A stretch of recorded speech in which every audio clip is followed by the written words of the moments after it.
অনুভূতি শব্দকথায় আপনাদের স্বাগতম। ওই ঠোঁট, ওই হাত, ওই শরীরের ছোঁয়া এখনও মনে হচ্ছে সর্বাঙ্গে লেপ্টে আছে প্রিসিলার। চোখ দুটো বন্ধ করলে এখনও শিউরে ওঠে শরীর। মনে হয় ঘুম ঘুম সেই এলোমেলো অনুভূতিটুকু এভাবেই থেকে যাক। ইয়াশ ইউভানের স্পর্শগুলো সবসময় জীবন্ত হয়ে শরীরে লেগে থাক। কাল রাতের স্বপ্নের মতো সেই মুহূর্তগুলো মনে পড়তে আবারও শিরশির করে উঠল প্রিসিলার পায়ের তলা। অকস্মাৎ হাঁটার মাঝে থমকে গেল মেয়েটা। বেশ অদ্ভুতভাবেই রক্তিম আভায় ছেয়ে গেল তার ফর্সা কোমল মুখ, যা দেখে নোভা আবারও টিজ করল ওকে। You R ব্ল্যাশিং precis. কথা বলতে বলতেই ওরা দুজন ক্যাম্পাস পেরিয়ে সোজা অডিটোরিয়ামের ভেতর ঢুকে গেল। সেখানে সমাবর্তনের আয়োজন চলছে। শিক্ষকেরা বক্তব্য পেশের জন্য প্রস্তুতি নিচ্ছেন। নোভা নিজেদের জন্য একটা ভালো দেখে সিট পছন্দ করল। সেদিকে যাওয়ার পথেই সামনের সারিতে বেখেয়ালে চোখ পড়ল প্রিসিলার। তৎক্ষণাৎ চোখাচোখি হলো ইয়াশের সঙ্গে। খুব অপ্রত্যাশিতভাবেই চোখ গিয়ে আটকালো ইয়াশের বাহ্যিক সাজসজ্জায়। যেই ছেলে সাদা কালো হুডির বাইরে গিয়ে কোনোদিন একটা হ্যাট অবধি পরেনি, তার গায়ে আজ কালো গাউন, গাউনের ওপর রঙিন হুড, মাথায় চৌকো ক্যাপ, ক্যাপের সঙ্গে ঝুলে আছে রকমারি ট্যাসেল। দেখতে সত্যি আজ ভীষণ স্নিগ্ধ লাগছে। নিকো সহ আরও অন্যান্য টিম মেম্বারদের সঙ্গে দাঁড়িয়ে আছে ছেলেটা। কিছু একটা নিয়ে আলাপচারিতায় ব্যস্ত ছিল এতক্ষণ। হঠাৎ প্রিসিলার চোখে চোখ পড়তেই নরম হয়ে গেল দৃষ্টি তারা। এত ভিড়ের মাঝেও তাকিয়ে রইল আবিষ্ট নয়নে। চাউনিতে অপ্রকাশ্য একটা মুগ্ধতা লেগে আছে ওর। ইয়াশের অমন নিরবিচ্ছিন্ন দৃষ্টির মুখোমুখি হয়ে প্রিসিলা একটু আড়ষ্ট হল। কালকের ঘটনার পর থেকে এই মানুষটার মুখের দিকে তাকাতেও অস্বস্তি হচ্ছে ওর। ভুলক্রমে চোখ পড়ে গেলে কেমন উষ্ণতায় ছেয়ে যাচ্ছে মুখমণ্ডল। কলেজের হার্ট থ্রব এই নাকুচু অহংকারী ছেলেটাই কাল ওর জন্য অমন পাগলামো করেছিল, ভাবতেই শরীরের মাঝে অতর্কিত এক বিদ্যুৎ খেলে গেল প্রিসিলার।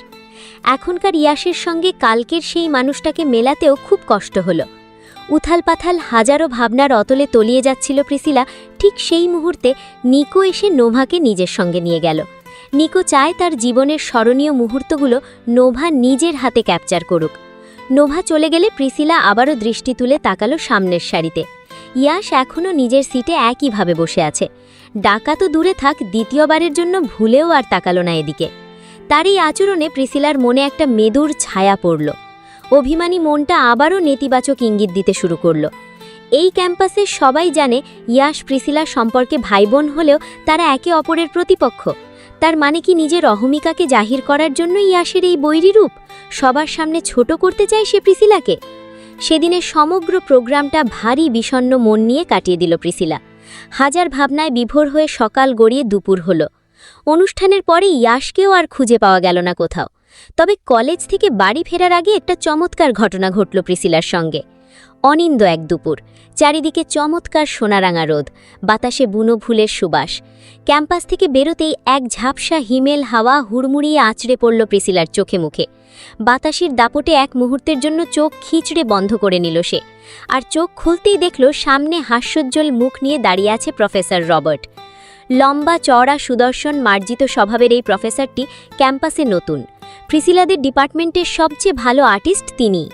কালজয়ী থেকে আধুনিক সকল ছবিই তার হাতে জীবন্ত হয়ে ওঠে। ক্যাম্পাসে তাকে তুলির জাদুকর নামেও চেনে অনেকে। হাজারো গুণে গুণান্বিত এই মানুষটা সম্ভবত প্রিসিলাকে নিয়ে কিছু অনুভব করে। এসেছে থেকেই প্রিসিলার প্রতি অন্যরকম একটা যত্নশীল মনোভাব তার।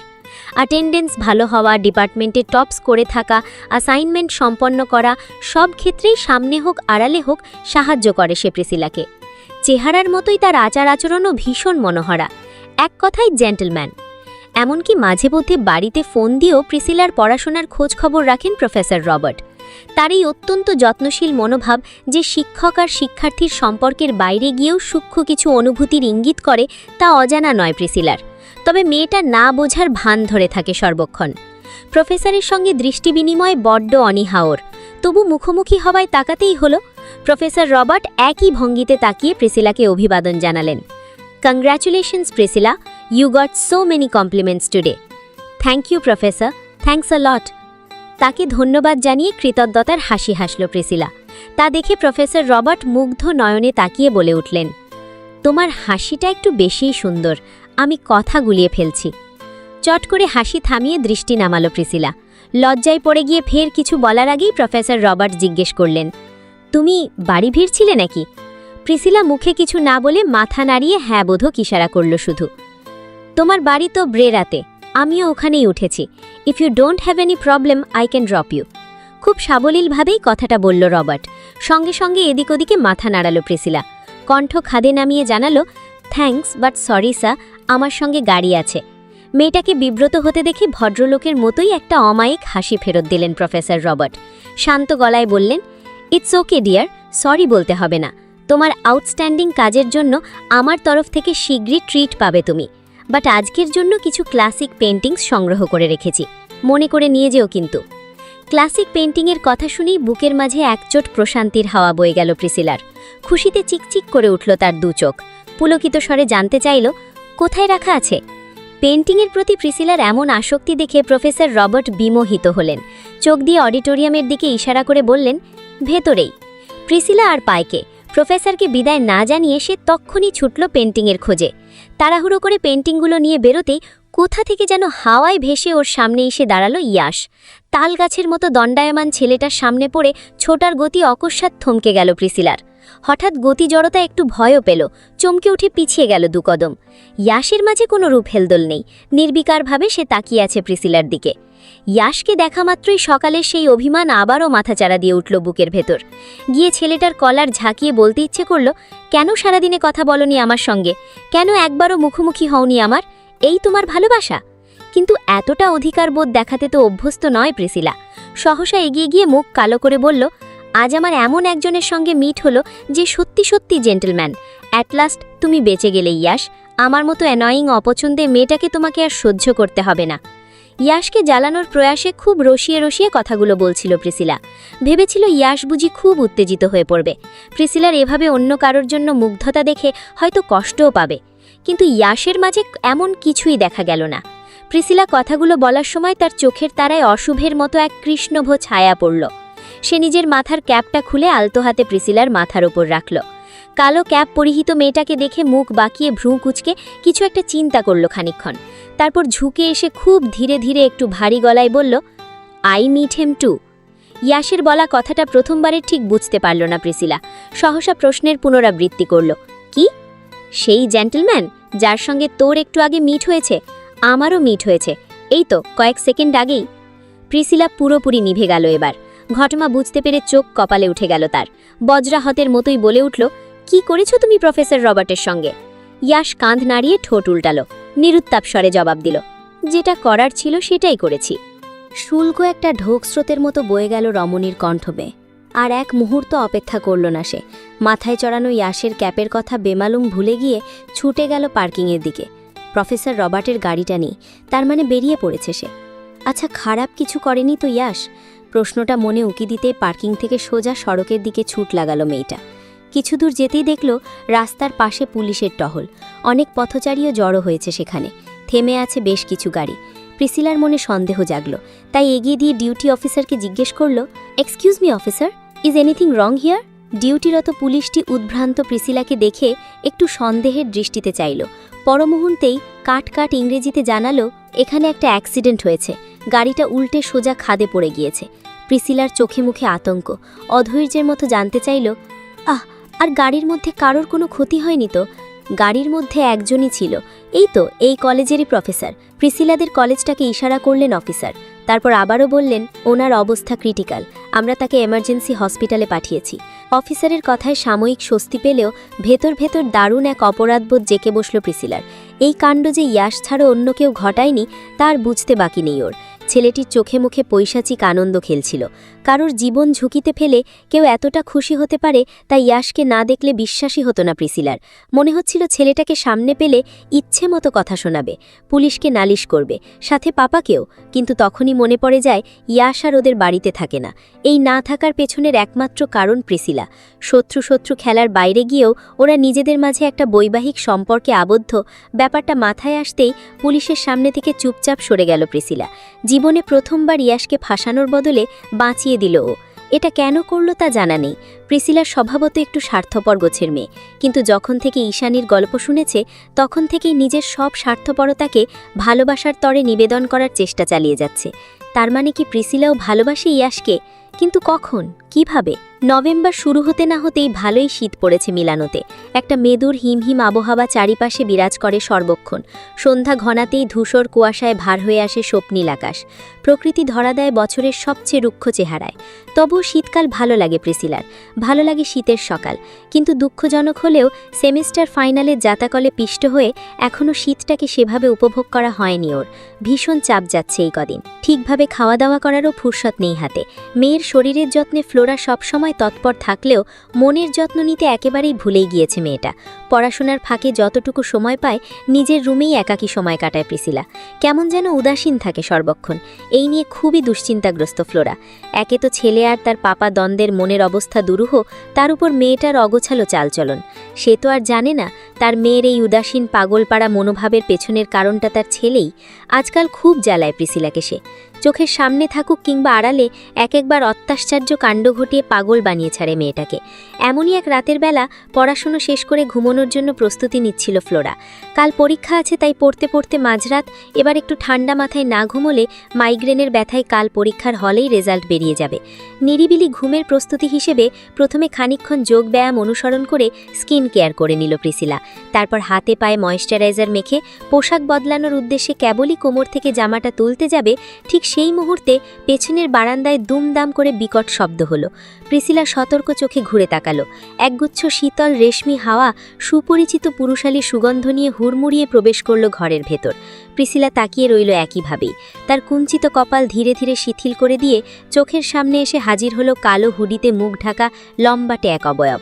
মাথার উপর হুড তোলা বলে আগন্তুকের চেহারা ঠিকঠাক বোঝা না গেলেও ঠোঁটের কোণেল ওই প্ল্যাটিনামের চকচকে রিং দুটো নিঃশব্দে বুঝিয়ে দিয়ে গেল অনেক কিছু। প্রিসিলা স্বস্তির নিঃশ্বাস ছাড়ল। অতর্কিতে মুখ থেকে ছিটকে বেরিয়ে এলো, ইয়াশ, ভয় পাইয়ে দিয়েছ তুমি। মাথা থেকে হুড নামিয়ে নিঃশব্দে ঘাড়ের উপর রেখে দিল ইয়াশ। দুর্বোধ্য চোখে চেয়ে প্রশ্ন করল, ভয় কেন পেলে? যদি অন্য কেউ হতো? আমি থাকতে আমার বউয়ের ঘরে শীট কেটে ঢুকবে এত সাহস কার? ইয়াশের মুখে বউ কথাটা এই প্রথমবারই শুনল প্রিসিলা। শব্দটা তীরের ফলার মতোই বুকে গিয়ে বিঁধল ওর। মনের মাঝে অন্যরকম এক অনুভূতি জাগ্রত হলো। চোখ তুলে চাইল। ছেলেটার ঘোলাটে চাহিনি দেখে বলার মতো কোনো শব্দ খুঁজে পেল না আর। অতঃপর চেয়েই রইল। ইয়াশ তীক্ষ্ণ চোখে আপাদমস্তক পরক করল ওকে। পরমুহূর্তে বলে উঠল, উফ শিট, চেঞ্জ করছিলি নাকি?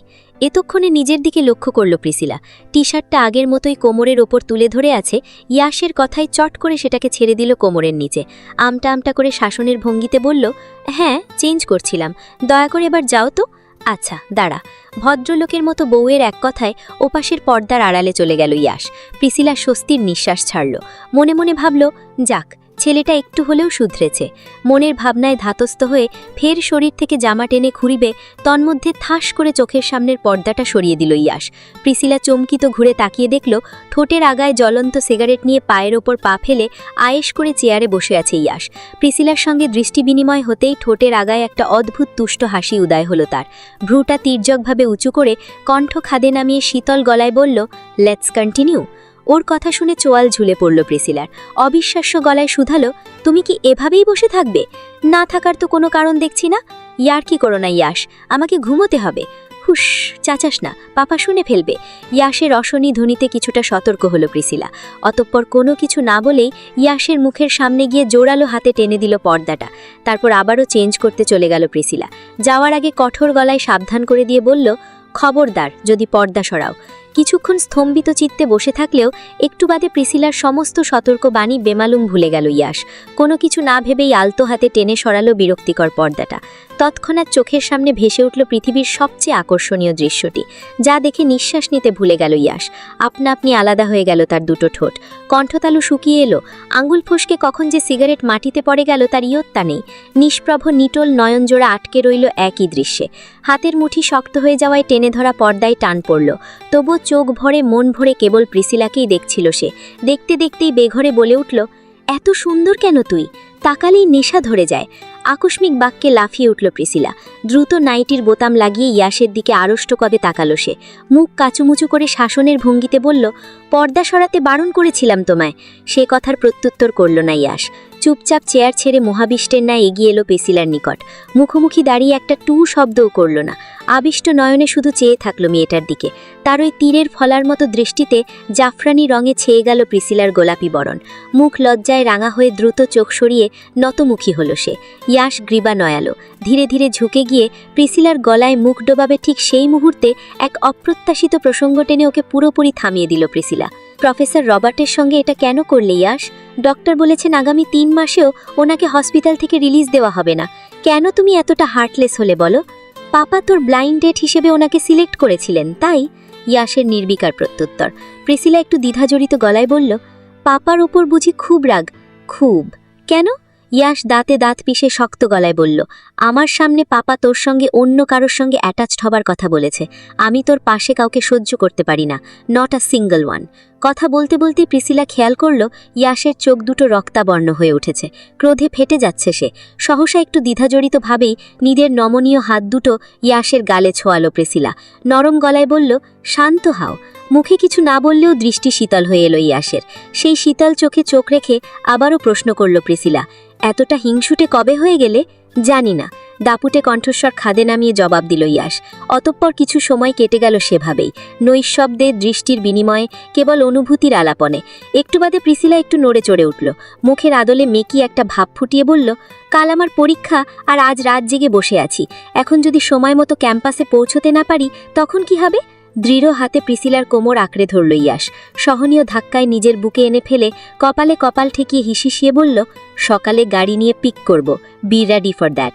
সকালে সত্যি সত্যি কলেজের উদ্দেশ্যে বেরিয়ে অপেক্ষমান ইয়াশকে দেখতে পেল প্রিসিলা। নিজের অতি পছন্দের ছাদ খোলা ল্যাম্বরগিনির গায়ে ঠেস দিয়ে নির্বিঘ্নে দাঁড়িয়ে আছে সে। পরনে চারকোল রঙের স্টাইলিশ ট্র্যাকস্যুট, হাতে চেইনের ব্রেসলেট, চোখে বিশাল গোলাকার রোদ চশমা। ভোরের নরম বাতাসে কপালের ওপর এলোমেলো হয়ে খেলছে ওর স্নিগ্ধ কালো চুল। ছেলেটার এই ঘন কালো চুলগুলো এত মারাত্মক লাগে প্রিসিলার। মাফিয়া বসটা ঠিক কী পরিমাণ সুদর্শন আর পাওয়ারফুল ছিল তা ইয়াশ ইউবানকে দেখলেই কিছুটা আঁচ করা যায়। যেহেতু ইয়াশ দাঁড়িয়ে আছে তাই রোহানের সঙ্গে যাওয়ার কোনো অপশন নেই, ইচ্ছেও নেই প্রিসিলার। সহসা চুপচাপ গিয়ে গাড়িতে বসল। মেয়েটা বসার পরে ইয়াশ গিয়ে গাড়ি স্টার্ট দিল। দুজনের মাঝে তখনও শুনশান নীরবতা বিরাজ করছে। কেন যেন ইয়াশের ওই গ্লাস আচ্ছাদিত চোখের দিকে কিছুতেই তাকাতে পারছে না প্রিসিলা। তাকালেই একটা অযাচিত আড়ষ্ট ভাব ঘিরে ধরছে ওকে। ইয়াশের গভীর দৃষ্টি রূপরাঙা মসৃণ সড়কে আটকে আছে। গাড়ি চলছে বাতাসের বেগে। আজ সকালটা মনোমুগ্ধকর। রাতে বেশ ভালো ঘুম হওয়াতে মনটাও চনমনে হয়ে আছে তার। কুয়াশার ছাকনি ভেদ করে একছটা নরম সোনালি রোদ আছড়ে পড়ছে গাড়ির জানালায়। প্রিসি সেখানটায় চিবুক ঠেকিয়ে ভরে মুখ বাড়ালো। তৎক্ষণাৎ একরাশি কানকানে ঠান্ডা বাতাসের ঝাপটা নাকমুখ চিরে ভেতরে ঢুকে গেল ওর। প্রিসিলা চোখ কিচড়ে বন্ধ করে নিলে গাড়ির ট্রান্সপারেন্ট ছাদটা নিঃশব্দে টেনে দিল ইয়াশ। হঠাৎ মাথার উপর ছায়া অনুভব হওয়ায় তড়াক করে চোখ খুলে ফেলল প্রিসিলা। মাথার উপর ছাদ টেনে দেওয়ায় বিরক্ত চোখে ইয়াশের দিকে তাকিয়ে বলল, এটা কি হলো? ঠান্ডা লেগে যাবে। সামনে দৃষ্টি স্থির রেখে গাড়ির স্টিয়ারিংয়ে হাত চালাতে চালাতে কথাটা বলল ইয়াশ। মুখ ভার হয়ে গেল প্রিসিলার। কালো চকচকে গ্লাসের আবরণ ভেদ করে রাস্তার ধারের ওই রংবাহারি জঙ্গলের দিকে দৃষ্টিপাত করে সে একাই বিড়বিড় করল, ধুর। ক্যাম্পাস থেকে সোজা ডিপার্টমেন্ট ভবন পর্যন্ত প্রিসিলাকে এগিয়ে দিল ইয়াশ। পুরোটা সময় নির্বাকী থেকে গেল দুজন। শেষমেশ প্রিসি যখন ইয়াশকে বাইরে রেখে এলিভেটরে ঢুকে 5 তলার বোতাম চাপল, সঙ্গে সঙ্গে কোথা থেকে যেন ঝড়ের বেগে এসে ভেতরে ঢুকে পড়ল ছেলেটা। ঘটনার আকস্মিকতায় ভোর কালো প্রিসিলা। ধরফড়িয়ে উঠে পিছিয়ে গেল 2 কদম, পিঠ গিয়ে ঠেকল এলিভেটরের মসৃণ দেওয়ালে। ইয়াশ কিছু না বলে ওর বিপরীতে পাশে ঠেস দিয়ে দাঁড়ালো শুধু। নিঃশ্বাস ভারী হয়ে আছে তার। তারপর যখন হঠাৎই এলিভেটরের স্লাইডিং দরজাটা ফোঁস করে বন্ধ হয়ে গেল, তৎক্ষণাৎ কিছু বুঝে ওঠার আগেই প্রিসিলার উপর ছিটকে পড়ল ইয়াশ। মেয়েটাকে কোনো কিছু বুঝে ওঠার ফুরসত দিল না আর। উন্মাদের মতোই এক হাতে ওর চুলগুলো আঁকড়ে ধরে রুক্ষ তৃষ্ণার্ত ঠোঁট দুটো ডুবিয়ে দিল গলার ভাঁজে। অনুভূতির এক অদ্ভুত তরঙ্গোচ্ছ্বাসে আচানক কাতরে উঠল প্রিসিলা। মুখ ফসকে বেরিয়ে এলো চাপা চিৎকার, আহ! ইয়াশ তখনও প্রেয়সীর গলার ভাঁজে নিজের কর্তৃত্ব ফলাতে ব্যস্ত। হাত দুটো কবজি বন্ধ করে তুলে রেখেছে মাথার ওপর। প্রিসিলা বিহ্বল হয়ে দাঁড়িয়ে আছে, যেন কষ্টের মতোই এক অলৌকিক সুখের অত্যাচারে ক্রমশ তলিয়ে যাচ্ছে সে। মনে হচ্ছে একজোড়া অধৈর্য দিশেহারা ঠোঁট নেশাতুর কোনো দ্রব্য আহরণ করছে। ভয়ঙ্কর কোনো রক্তচোষার মতোই চুম্বনের দমকে শুষে নিয়ে যেতে চাইছে তার ছোট দেহের প্রতিটি রক্তকণা। কাছে আসার সেই অলৌকিক মুহূর্তটুকুকে এক নিমেষে চুরমার করে দিয়ে কয়েক সেকেন্ড বাদেই খুলে গেল এলিভেটরের দরজাটা। ইয়াশ যেমন ছিটকে কাছে এসেছিল তেমনভাবে ছিটকে মুখ সরিয়ে নিল প্রিসিলার গলা থেকে। প্রিসিলা তখনও কাঁপছে তিরতিরিয়ে, দাঁড়ানোর শক্তি ক্ষীণ হয়ে এসেছে তার, চোখ দুটো ঘোলাটে। গলার মাঝের যে সুন্দর বিউটি বোনগুলো উন্মুক্ত করে কলেজে এসেছিল তা এখন কালচে রঙের ক্ষত দিয়ে ভরে গেছে। ইয়াশ এসে নিঃশব্দে হাত ছোঁয়ালো সেখানটায়। তার আলতো স্পর্শে কেঁপে উঠল প্রিসিলা, ব্যথায় চোখ খিচিয়ে ফেলল। ততোধিক নমনীয় স্পর্শে মেয়েটাকে আরও খানিকটা ব্যথা দিল ইয়াশ। অতঃপর কানের কাছে মুখ হিসিয়ে আওড়ালো, now you are looking like mine, all mine বলেই হাওয়ার বেগে সামনে থেকে চলে গেল ছেলেটা। প্রিসিলা স্বস্তির নিঃশ্বাস ছাড়ল। পরিস্থিতি সামলে উঠতে আরও কিছুক্ষণ দাঁড়িয়ে রইল স্থবির হয়ে। তারপর যখন সামনের দিকে পা বাড়ালো তখনই কোথা থেকে যেন সামনে এসে উদয় হলো রোজ। রোজকে দেখে ফের থমকে গেল প্রিসিলা, চোখে মুখে ভর করল অসন্তোষ। মেয়েটা নিশ্চয়ই কোনো ঝামেলা পাকাতে এসেছে এখানে। কিন্তু প্রিসিলার হাতে সময় নেই। অগত্যে পাশ কাটিয়ে যাওয়ার জন্য পা বাড়াতেই আবারও ওর পথ রুগল শকুন চোখের মেয়েটা। এবারে ধৈর্যহারা হয়ে পড়ল প্রিসিলা, বিরক্ত গলায় বলল, কি ব্যাপার রোজ? কি ব্যাপার সেটা তো তুমি আমায় বলবে। প্রিসিলার দিকে আগুন চোখে তাকিয়ে দাঁত কিরমিরিয়ে কথাটা বলল রোজ। বিপরীতে প্রিসিলা একটা হতাশ নিঃশ্বাস ছাড়ল। যথাসম্ভব শান্ত থাকার চেষ্টা করে বলল, তোমার যদি কিছু বলার থাকে পরে বলো, আমার পরীক্ষা আছে, এখন আমায় যেতে দাও। আমার কথার উত্তর না দিয়ে এখান থেকে এক পাও নড়তে পারবে না তুমি। ভেতর ভেতর ক্রোধে ফেটে যাচ্ছে প্রিসিলা, শরীরের রক্ত টকবক করে ফুটছে তার, কিন্তু অযথা ঝামেলা করার সময় নেই। তাই কোনো মতে রাগটুকু সামলে চিবিয়ে চিবিয়ে বলল, বলো কি জানতে চাও? ইয়াশ তোমায় কিস করলো কেন? কি বললে? প্রিসিলা যেন শুনেও শুনেনি তেমনিভাবে প্রশ্ন করল আবারও। আমি দেখেছি একটু আগেই এলিভেটরে বসে তোমাকে কিস করেছে ইয়াশ, বাট ওয়াই? রাগে অগ্নিশর্মা হয়ে আছে রোজ। রোজের পেছনের সাঙ্গপাঙ্গরাও ফুসছে প্রিসিলার দিকে।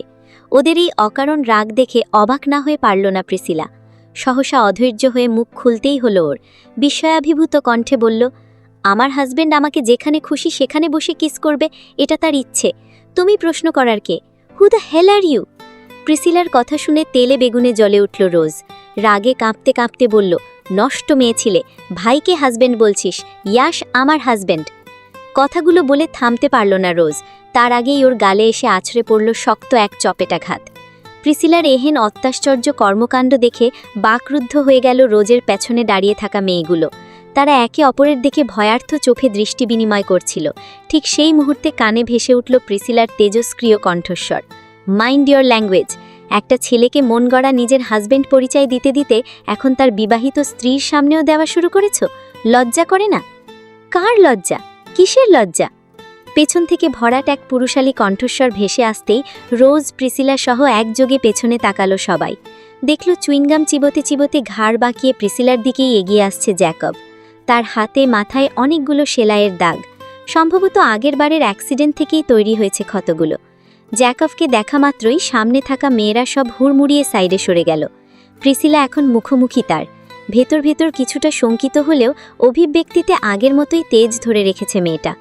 জ্যাকব সেসব পাত্তা না দিয়ে ওর চোখের দিকে কঠোর দৃষ্টিপাত করে আবারও প্রশ্ন ছুড়ল, কাকে লজ্জা শেখাচ্ছিস তুই? জ্যাকবের তুই সম্বোধনে প্রিসিলা সহ আশেপাশের সবাই আশ্চর্য হয়ে গেল। শুধুমাত্র এক দুজন নয়, পুরো ক্যাম্পাস জানে জ্যাকব প্রিসিলার জন্য ঠিক কতটা পাগল। তাহলে আজ হঠাৎ এমন আচরণ কেন? সবাই যখন নিজেদের মাঝে ফিসফিস করায় তখন আবারও একটা আশ্চর্য কাণ্ড করে ফেলল জ্যাকব। অতর্কিত হাতে থাবা দিয়ে প্রিসিলার লম্বা চুলগুলো টেনে ধরল সে। প্রিসিলা ঝটকা মেরে সরিয়ে দিতে উদ্যত হলে আরও শক্ত করল সে হাতের বাঁধন। তারপর ওর মুখটাকে মুখের সামনে টেনে এনে চুইনগাম চিবোতে চিবোতে আগ্রাসী কণ্ঠে বলে উঠল, ইয়াশকে হারানোর জন্য তুই আমায় ব্যবহার করেছিস। গত 3 মাস আমি হসপিটালে ছিলাম, আর তুই কি করলি? সেই ইয়াশকেই বিয়ে করে ফেললি। আমি জ্যাকব তোর পেছনে নেড়ি কুকুরের মতো ঘুরেছি, যখন যা বলেছিস তাই করেছি, কিন্তু তুই আমাকে নিয়ে দারুণ খেলেছিস। এবার তো ছেড়ে দেওয়া যায় না বিচ, এবার তোকে আমার আসল রূপটা দেখাতেই হয়।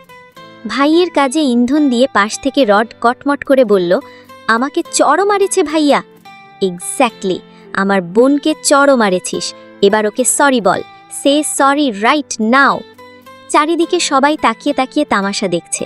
প্রিসিলার নীলাভ শান্ত চোখে পানি চলে এলো, তবুও দৃঢ় গলায় বলল, আমি প্রিসিলা জাওয়াদ শুধু শুধু কাউকে সরি বলি না, আর বলবোও না।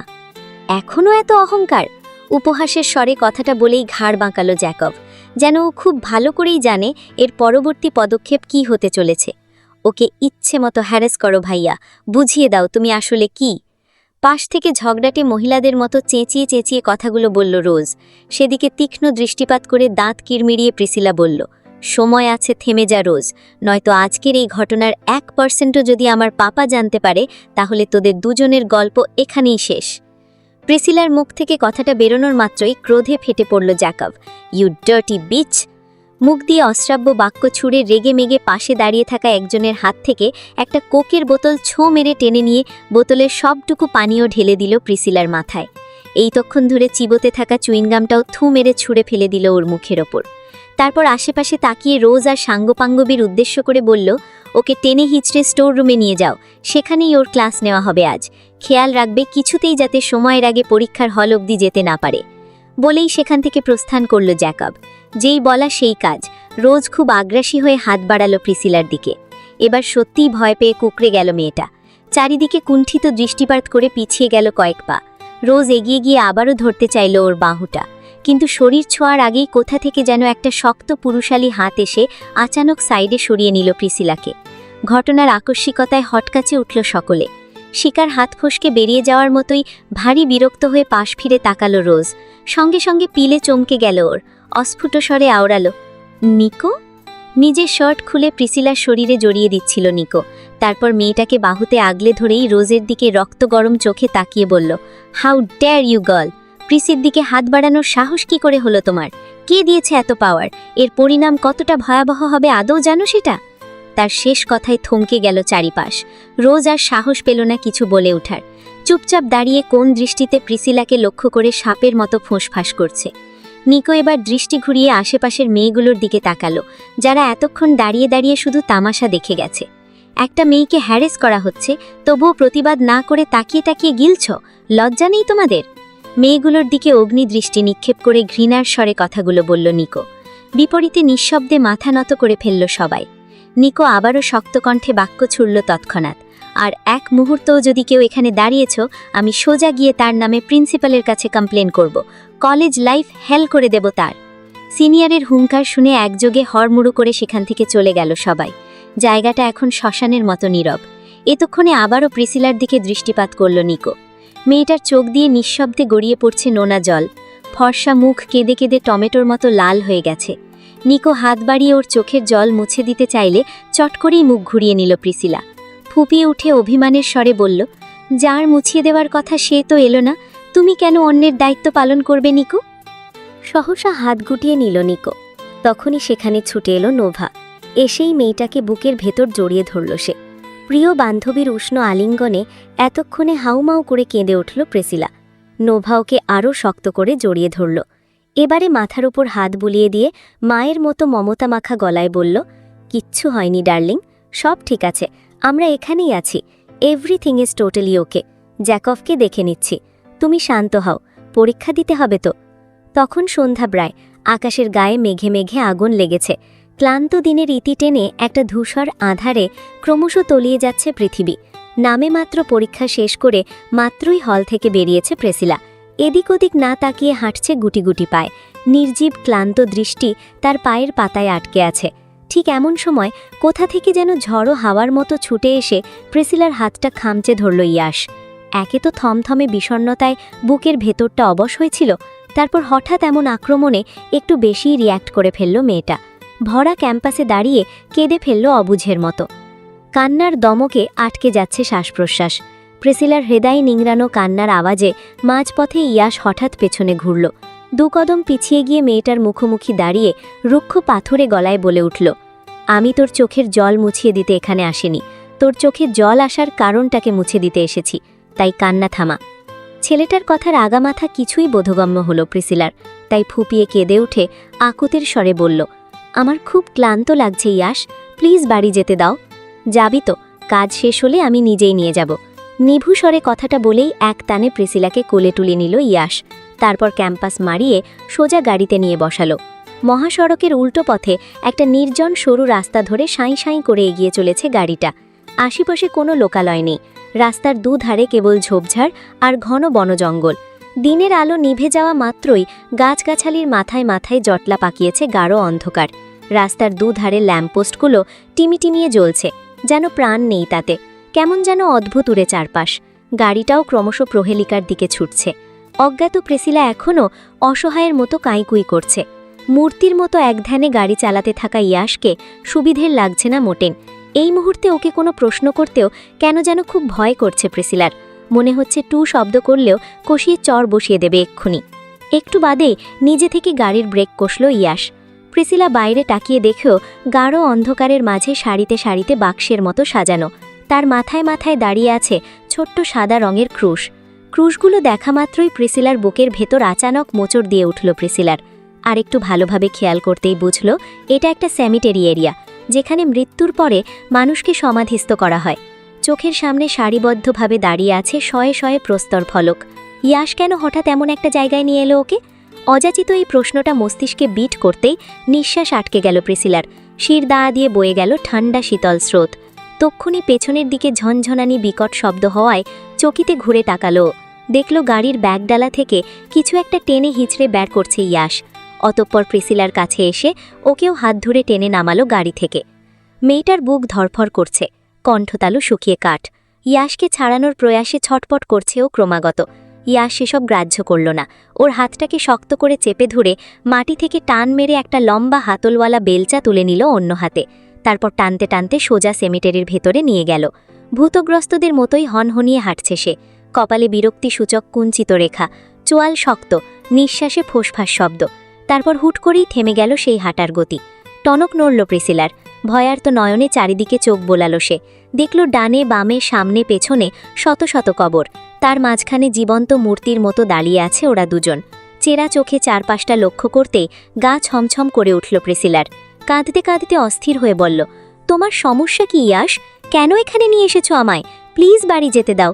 I need some peace. পায়ের দিকে তাকা। কিহি, just look down at your feet. মেয়েটার কান্নাকাটির বিপরীতে থেমে থেমে প্রত্যুত্তর করল ইয়াশ।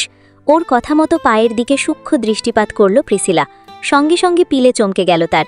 ভয়ে আতঙ্কে জর্জরিত হয়ে চিৎকার দিয়ে পিছিয়ে গেল কয়েক কদম। মুখের উপর দু হাত চেপে ধরে নিজের কান্না সংবরণ করতে চাইল। ভীতিগ্রস্ত হয়ে এদিক ওদিক পরখ করে আবারও জোরে জোরে নিঃশ্বাস ফেলে ঘোলাকি চোখে তাকালো সেই হাত পা চোখ মুখ বেঁধে মাটিতে ফেলে রাখা মানুষ্য দেহটির দিকে। ওদের পায়ের কাছেই রক্তে জর্জরিত হয়ে গড়াগড়ি করছে মৃতপ্রায় এক দেহ। অসংখ্য মারের আঘাতে মুখটা বিকৃত হয়ে আছে তার। চেহারা বোঝা দেয়, তবে ভালো মতো লক্ষ্য করলে অনুমান করা যায় এটা আসলে জ্যাকব। জ্যাকব? প্রিসিলার মুখ থেকে নামটা ছিটকে বেরিয়ে আসা মাত্রই চোয়াল শক্ত হয়ে গেল ইয়াশের। ফর্সা মুখে রক্ত জমাট বেঁধেছে তার। চোখ দিয়ে ঠিকরে বেরোচ্ছে ক্রোধ। প্রিসিলা আবারও পাগলের মতো চিৎকার করে উঠল, কি করছো এসব তুমি? কেন ওকে এইভাবে বেঁধে রেখেছ? প্রকম্পিত শোনালো তার কণ্ঠস্বর। তৎক্ষণাৎ প্রলয়ের বেগে উল্টো দিকে ঘুরে তাকালো ইয়াশ। প্রিসিলার মুখের কাছে মুখ দিয়ে বরফ শীতল গলায় আওড়ালো, বল কোথায় পুঁতব ওকে? কি বলছো এসব? ইয়াশের কথা শুনে বিস্ময়ে আবির্ভূত প্রিসিলা। আতঙ্কে কাগজের মতো ফ্যাকাশে হয়ে গেল তার মুখ। চোখ ফেটে জলের ফোয়ারা নামল। ক্রন্দিত দিশেহারা গলায় বলল, এসব কি করছো ইয়াশ? আমার সত্যি ভয় লাগছে এবার। Stop the fucking crying Precy, just tell me where should I dig a grave for him. ধমকের স্বরে কথাটা বলল ইয়াশ। যা শুনে চমকে উঠল প্রেসিলা। ভয়ে জড়তা আতঙ্কের মিশ্রণে ক্রমশ শক্তি হারিয়ে ফেলছে সে। টলছে পা দুটো, খুঁজে আসছে কণ্ঠস্বর। কিন্তু ইয়াশকে তো আটকাতেই হবে। সহসা ক্ষীণ আওয়াজে বাক্য ছুড়ল মেয়েটা, পাগল হয়ে গেছো ইয়াশ? কেন ওর জন্য কবর খুঁড়বে তুমি? সবকিছু এত সহজ নয়। ও গভর্নরের ছেলে। এবারে অশুভের মতো প্রিসিলার দিকে ঝুঁকে এলো ইয়াশ। কাদামাটি মাখা হাত দিয়ে শক্ত করে চেপে ধরল চোয়ালখানি। অতঃপর দৃষ্টির বিনিময় ঘটলে ওই টলমলে নীলাক্ষীর মাঝে ডুবে গিয়ে দাঁতে দাঁত পিষে হিসহিসালো, I am the sigma male, son of python leader. Do you think I fucking care? কিন্তু ইয়াশ, ওকে আজ জ্যান্ত কবর দেব আমি। প্রিসিলার কথা সম্পন্ন হওয়ার আগেই বজ্রধ্বনিতে গর্জে উঠল ইয়াশ। পরমুহূর্তেই হাতের বেলচাটাকে তুলে ধরে জ্যাকবের বেঁধে রাখা হাত দুটো ইশারা করে রাগে কাঁপতে কাঁপতে বলে উঠল, এই হাত দিয়ে তোকে টাচ করেছে তাই না? এই হাতগুলো দিয়ে।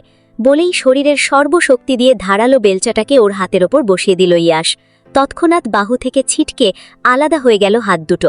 সাদা শুভ্র সেমিটেরি জুড়ে রক্তের জোয়ার বয়ে গেল।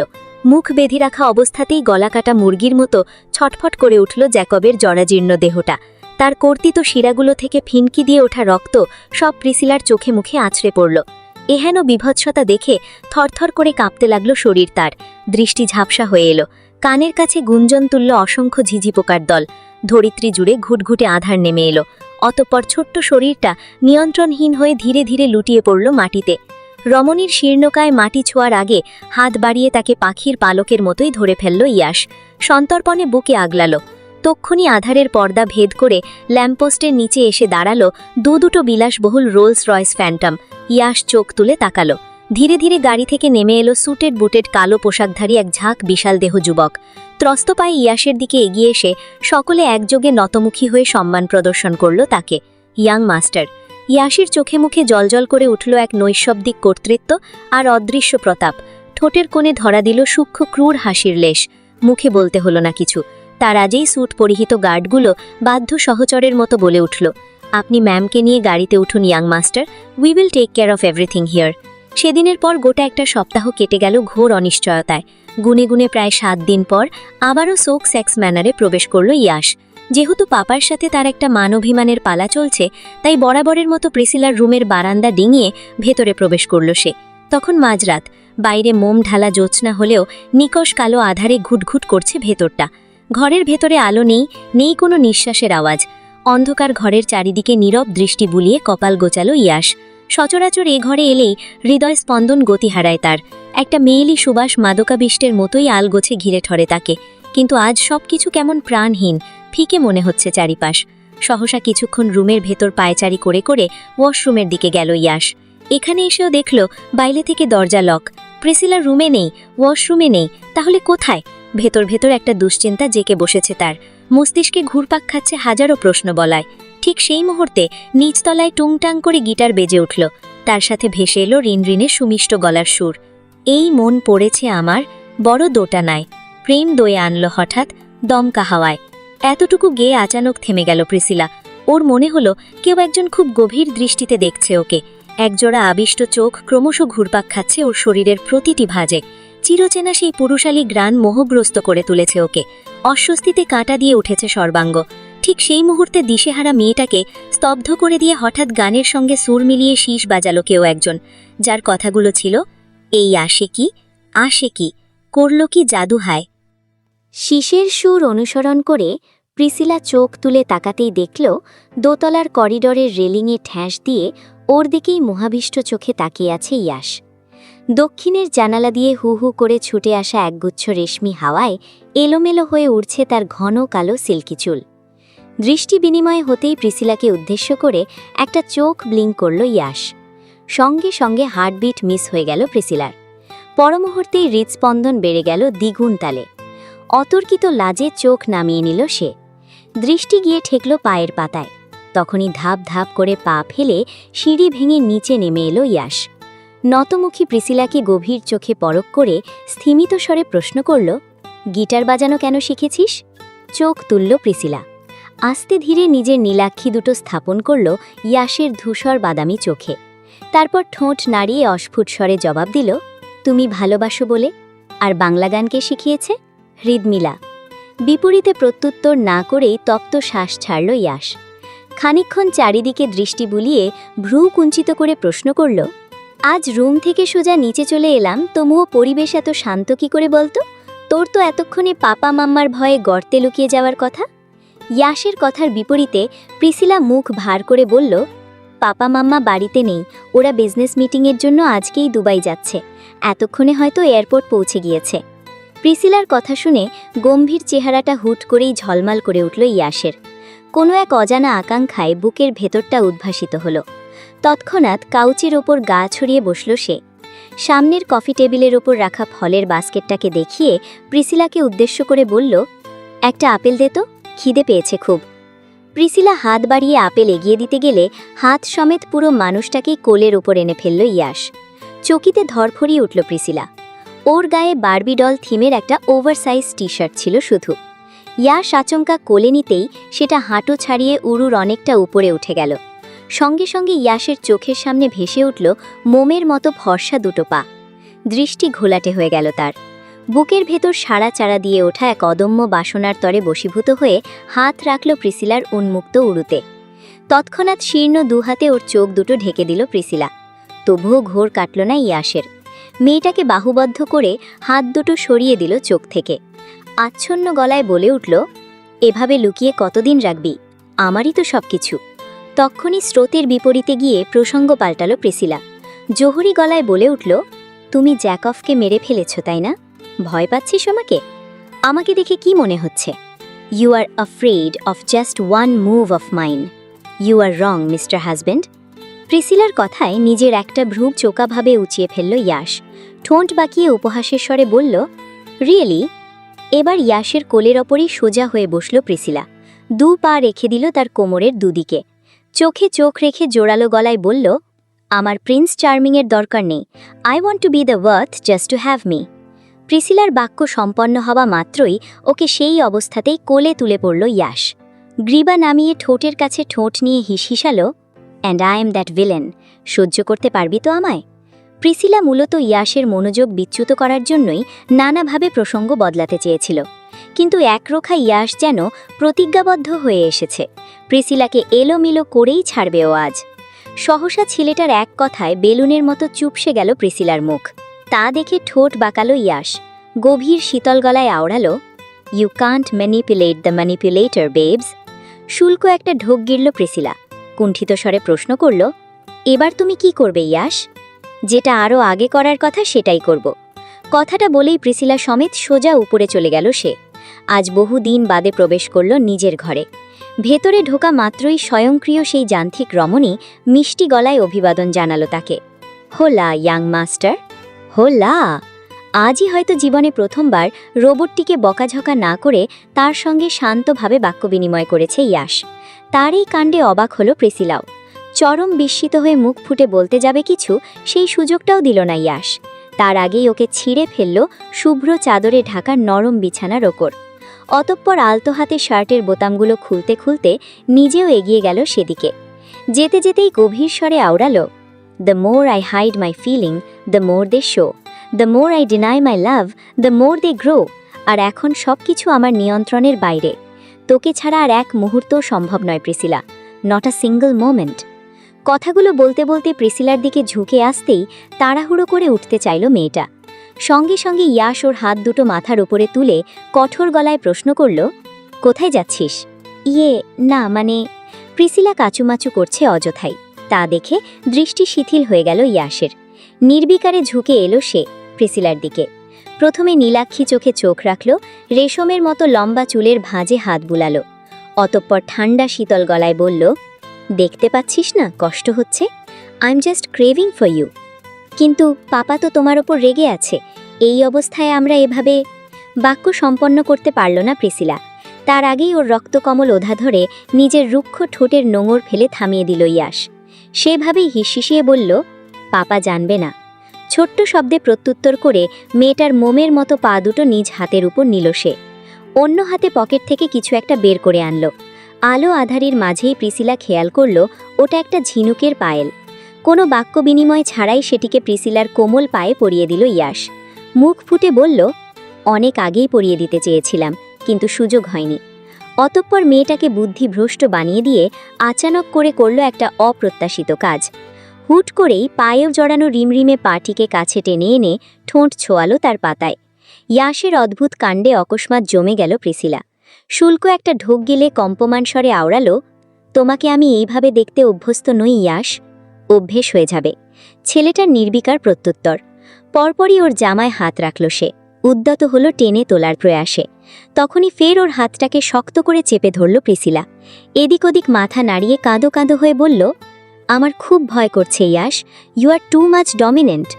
তপ্ত শ্বাস ছাড়ল ইয়াস। শরীরের ভার ছেড়ে মেয়েটার দিকে আরেকটু ঝুঁকল সে। অতঃপর গলার কাছে মুখ নামিয়ে অধৈর্য গলায় বলল, কাম অন বেবস, অনেকগুলো দিন হয়ে গেছে। I have given you more than enough time. এবার প্লিজ জামাটা খুলতে দে। ইয়াসের এমন বালক সুলভ কাতরতায় দ্রবীভূত হতে লাগল প্রিসিলার মন। দ্বিধাগ্রস্ততা ভুলে শিথিল হলো কিছুটা। অন্যদিকে মুখ ঘুরিয়ে অস্ফুট স্বরে জবাব দিল, ঠিক আছে, কিন্তু। কোনো কিন্তু নেই। প্রিসিলা বলতে বাকি একটানে ওর শরীর থেকে জামাটা খুলে ফেলতে দেরি হলো না ইয়াসের। মেয়েটার নিরাভরণ মোম ঢালা শরীরে জ্যোৎস্না রাতের তারকারাজির মতোই জলজল করছে একটা ব্ল্যাক লঞ্জারে নাইটওয়্যার, যা দেখে চোখ ধাঁধিয়ে গেল ইয়াসের। নিজেকে যেন এক নিমেষে হারিয়ে ফেলল সে। নেশাগ্রস্তের মতো জড়ানো গলায় প্রশ্ন করল, কি পড়েছি সেটা? ঘুমানোর জন্য পড়েছি। ঘুমানোর জন্য এটা পড়লে আজ থেকে প্রতি রাতে তোর ঘুম হারাম হয়ে যাবে প্রিসি। আচ্ছন্ন স্বরে কথাটা বলেই প্রিসিলার গলার ভাঁজে মুখ ডোবাল ইয়াস। সঙ্গে সঙ্গে সমগ্র শরীর জুড়ে আচানক এক তড়িৎ বয়ে গেল প্রিসিলার। অলৌকিক এক সুখের যাতনায় চোখ খিচিয়ে বন্ধ করে ফেলল সে। শক্ত হাতে খামচে ধরল ছেলেটার পুরুষালী পৃষ্ঠদেশ। সরু নখের আঁচড়ে রক্তাক্ত করে ফেলল সেথায়। বারবার আকুতি করল নমনীয়তার। ইয়াস শুনল না সেসব। অবিন্যস্ততায় ব্যস্ত তার দুটো হাত। আজ সে পশুর মতোই বন্য, নিয়ন্ত্রণহীন, বেপরোয়া, বেলাগাম।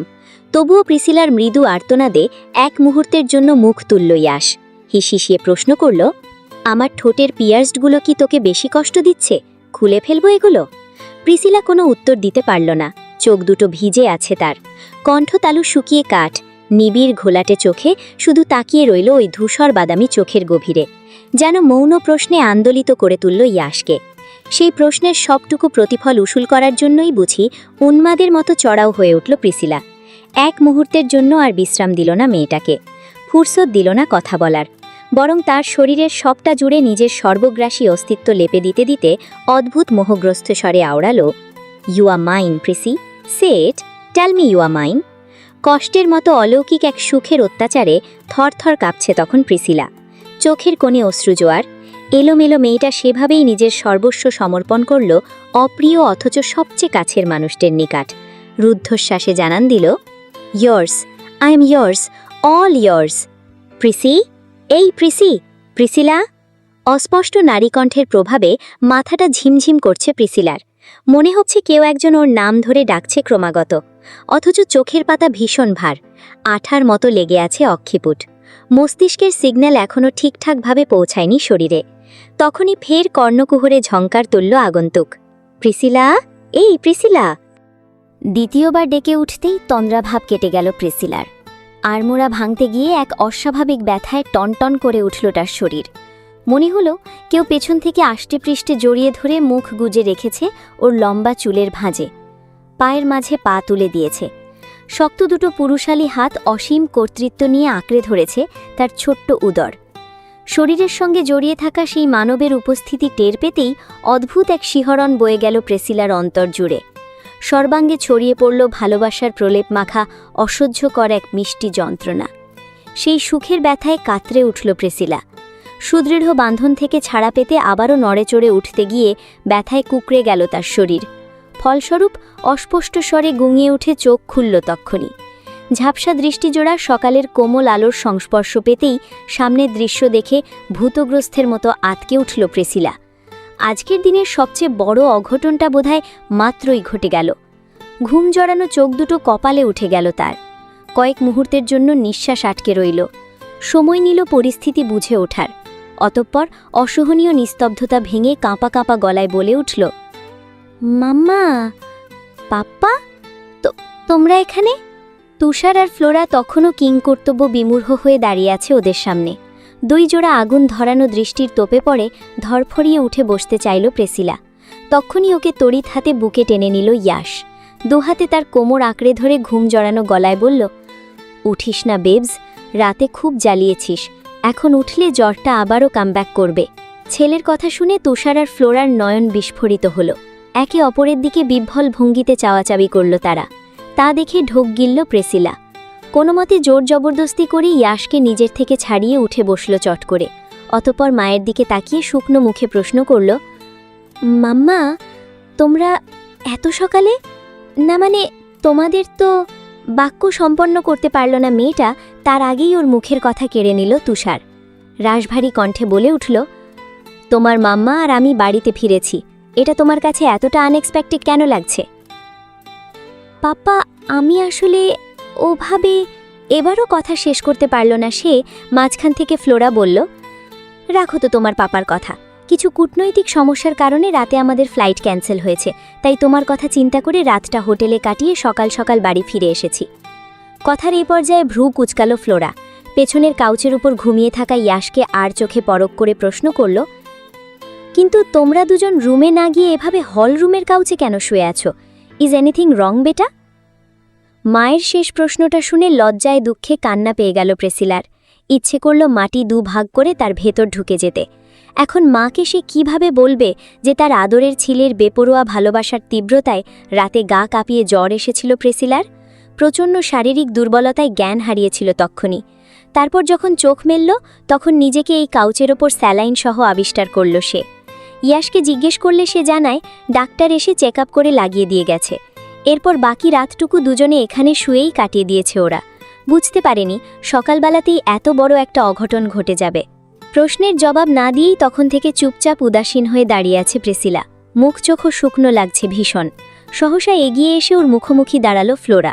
মায়ের সঙ্গে চোখাচোখি হতেই চট করে দৃষ্টি নামিয়ে নিল মেয়েটা। চিবুক গিয়ে গলায় ঠেকল তার। নিজেকে আড়াল করার জন্য খোলা চুলগুলো সামনে টেনে গলাটা ঢেকে দিয়ে বারবার এদিক ওদিক তাকাতে লাগল সে। ফ্লোরা মেয়েকে জোহরি চোখে পরক করতে করতে সন্দিগ্ধ গলায় বলে উঠল, এত ক্লান্ত লাগছে কেন তোমায়? রাতে ঘুমাওনি? মায়ের প্রশ্নের বিপরীতে অকস্মাৎ বিষম খেল প্রেসিলা। আমতা আমতা করে কিছু একটা অজুহাত বানিয়ে বলতে যাবে, তক্ষুনি পেছন থেকে গম্ভীর স্বরে ডেকে উঠল তুষার। ফ্লোরা, ভেতরে চলো, আমাকে চেঞ্জ করতে হবে। এক নিঃশ্বাসে কথাগুলো বলেই হনহনিয়ে ভেতরের ঘরে চলে গেল তুষার। তার যাওয়ার দিকে তাকিয়ে আড়ালে তপ্তশ্বাস ছাড়ল ফ্লোরা।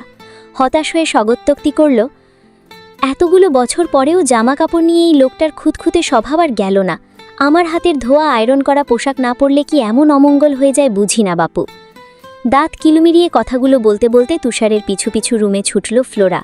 প্রিসিলা তখনও অস্বস্তি ভরা দৃষ্টি দিয়ে বাবা মায়ের গমন পথের দিকে একদৃষ্টে তাকিয়ে। আজ বহুদিন বাদে আবারও একসঙ্গে ব্রেকফাস্ট করতে বসেছে পরিবারের সবাই।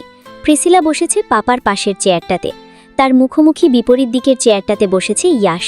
মাদামরা কিচেন থেকে খাবার দাবার সব এগিয়ে দিচ্ছেন আর টেবিলের কাছে দাঁড়িয়ে স্বামী সন্তানদের সার্ভ করছে ফ্লোরা। ইয়াশের দিকে তার অভিনব তদারকি। কি খাবে, কোনটা পছন্দ, এসব জিজ্ঞেস করছে বারবার। ইয়াশ কোনো কিছুতেই তেমন প্রতিক্রিয়া দেখাচ্ছে না। তার ভাবভঙ্গি দেখে মনে হচ্ছে ইতিমধ্যেই সে খেয়ে দিয়ে তৃপ্ত হয়ে আছে। ব্রেকফাস্ট টেবিলে তখনও পুরোদস্তুর নীরবতা বিরাজমান। চারিপাশে কাঁটা চামচ আর নাইফের টুংটাং আওয়াজ ব্যতীত আর কোনো শব্দ নেই। প্রিসিলার মুখে খাবার যাচ্ছে না, জ্বরে মুখ তেতো হয়ে আছে তার। ইয়াশের তাতে ভ্রুক্ষেপ নেই। ঘুম ভাঙার পর থেকে একবারও তাকায়নি সে মেয়েটার দিকে। তার গভীর মনোযোগ এক প্রকার জোরপূর্বক আটকে আছে প্লেটে। সকলের মাঝে চাপা পড়া উদ্বেগ। গুমট সেই নৈষধ্যকে এক নিমেষে বিদায় দিয়ে হুট করে ইয়াশ উদ্দেশ্যে করে প্রশ্ন করল তুষার, ট্রি হাউস ছেড়ে হঠাৎ মানব সভ্যতায় ফিরে এলে যে? তোমার তো আবার বনবাদারে থাকার ফ্যান্টাসি। তুষারের সূক্ষ্ম বিদ্রূপে মুখ থমথমে হয়ে গেল ইয়াশের। তড়াক করে চোখ তুলল সে। পাপার মুখের ওপর শক্ত কিছু কথা ছুঁড়ে দিবে তক্ষুনি দৃষ্টি গিয়ে থমকালো প্রিসিলার ওপর। বারবার চোখের ইশারায় ইয়াশকে সংযত করছে প্রিসিলা। প্রিসিলার চোখের ইশারাতে অনিচ্ছা সত্ত্বেও দমল ইয়াশ। শত হোক প্রিসিলা তার জানের জান, আর জানের বাবা সম্ভবত জানই হয়। অতএব এই মুহূর্তে তুষার তার জান। সহসা জিভের ডগায় গাল ঠেলে মীরোত্তাপ স্বরে জবাব দিল, একটা প্রয়োজনীয় জিনিস নিতে এসেছি। ঠিক আছে, প্রয়োজনীয় জিনিস নিয়ে যত দ্রুত সম্ভব চলে যেও। কাঁটা চামচ আর চুরির সাহায্যে প্লেটের এগ অমলেট কাটতে কাটতে অত্যন্ত নিরবিকার ভঙ্গিতে কথাগুলো বলল তুষার, যা শুনে খাওয়া থেমে গেল সকলের। তৎক্ষণাৎ স্বামীর উপর ঝেঝে উঠে ফ্লোরা বলল, তোমার কি মাথা খারাপ হয়ে গেছে তুষার জাওয়াদ? কাকে কি বলছো তুমি? ইয়া সে বাড়ির ছেলে, আমার ছেলে, তোমারও ছেলে। স্টপ মাম্মা। বাকি কথা জিভ ঘষে বেরিয়ে আসার আগেই ওকে মাঝপথে থামিয়ে দিল ইয়াশ। অতপর খাওয়া থামিয়ে রুমালে মুখ মুছে পাপার দিকে পূর্ণ দৃষ্টিপাত করে বলল, তুমি চাইছো আমি আমার প্রয়োজনীয় জিনিস নিয়ে বাড়ি থেকে চলে যাই, তাই তো? একদম তাই। ভেতর ভেতর চেপে রাখা রাগটা আবারও ভলভলিয়ে উঠল ইয়াশের মস্তিষ্কে। নিঃশ্বাসে ফোঁসফাঁস আওয়াজ হলো তার। সেভাবেই জবাব দিল, ওকে ফাইন, নিয়ে যাচ্ছি। বলে আর এদিক ওদিক তাকালো না সে আর। চেয়ার ছেড়ে উঠে সোজা গিয়ে প্রিসিলার মুখোমুখি দাঁড়ালো ইয়াশ।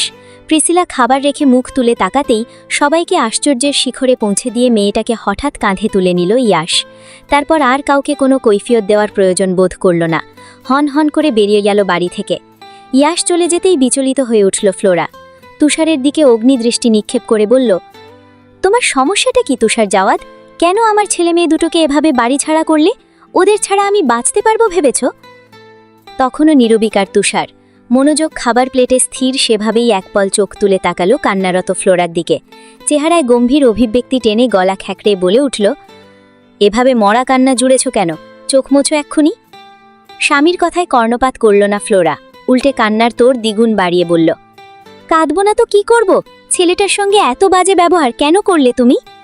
বিপরীতে খাবার চিবোতে চিবোতে ঠোঁট উল্টালো তুষার, উদাসীন গলায় আওড়ালো, দাগ থেকে যদি দারুণ কিছু হয় তাহলে তো দাগই ভালো। মিলানো থেকে প্রায় 100 কিলোমিটার দূরে অবস্থিত অ্যালপাইন ভ্যালিটির নাম ভালবাসিনো। শহুরে জনজীবন থেকে বহু ক্রোশ দূরে পাহাড়ি নদীর বাঁকে একটা বিশাল পাইন গাছের চূড়ায় বসবাস করে ইয়াশ। গাছের চূড়ায় বসবাস করে মানে এই নয় যে ডালপানার মধ্যে ঝুলে থাকে। মূলত এই গাছের চূড়ায় তার লাক্সারিয়াস ট্রি হাউসটি অবস্থিত, যা আজ থেকে কয়েক মাস আগেই শখের বশে কিনেছিল ইয়াশ। কোনোদিন ভাবেনি এত জলদি বদলে যাবে ডেস্টিনি। সবথেকে অপছন্দের ওই নীল চোখের মেয়েটাকেই একদিন এখানে রানী করে নিয়ে আসবে সে। গাছের মাথায় ঝুলে থাকা বিশাল টং ঘরটিতে ওঠার জন্য মই না থাকলেও বিশেষ এক ধরনের সিঁড়ির ব্যবস্থা করা আছে। সেটা বেয়েই ভেতরে ঢুকলো ওরা দুজনা। প্রথমবারের মতো ট্রি হাউসের ভেতরে পা রেখে বিস্ময় খেলে গেল প্রেসিলার মুখোমুখে। সমুদ্রের মতো গাঢ় নীলাভ চোখ দুটো মেলে খুঁটিয়ে খুঁটিয়ে দেখতে লাগলো চারিপাশ। এ যেন প্রকৃতির বুকে লুকিয়ে থাকা এক স্বপ্নীল প্রাসাদ। এক দেখায় মনে হয় কাঠ আর কাচের মিশেলে তৈরি কোনো আধুনিক শিল্পকর্ম। পায়ের নিচে মসৃণ কাঠের মেঝে, একপাশের দেওয়ালে ঝুলছে সূক্ষ্ম আর্টওয়্যার। তার ঠিক নিচে একটা ক্রিম রঙের কাউচ রাখা আছে, পাশেই ছোট্ট কফি টেবিল। টেবিলের ওপর শোভা পাচ্ছে স্বচ্ছ কাচের তৈরি একটা আধুনিক চায়ের কেটলি আর দুটো কফি কাপ। প্রিসিলা দৃষ্টি ঘোরালো। ঘরের বিপরীত পাশে দেওয়ালটাকে আচ্ছাদন করে রেখেছে সাদা স্বচ্ছ গ্লাস উইন্ডো। গোধূলি আর সন্ধ্যার মধ্যবর্তী সময় হওয়াতে জঙ্গলের গাছপালা ভেদ করে হলদি নরম কোণে দেখা আলো ঠিকরে পড়ছে ঘরের ভেতর।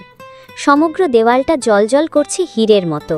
প্রিসিলা ছুটে গেল সেদিকে। স্বচ্ছ দেওয়াল ভেদ করে দৃষ্টি ফেলল বাইরের জঙ্গলে। বাইরে পাহাড় ঘেরা গহীন অভয়ারণ্য, যার একপাশ দিয়ে এঁকে বেঁকে নেমে গেছে সরু স্বচ্ছ এক পাহাড়ি নদী। নদীর ওপাশে মাথা উঁচিয়ে আছে এক নাম না জানা বিশাল পর্বত, যার গায়ে গেড়ে বসেছে ছোট বড় অসংখ্য কুঁড়েঘর। সম্ভবত ওটা একটা গ্রাম। সবুজ পাহাড়ের গায়ে রং বেরঙের কুঁড়েঘরগুলোকে দেখতে ছবির মতো লাগছে। আর এপাশে পাইন গাছের বিস্তৃত খোলা বন।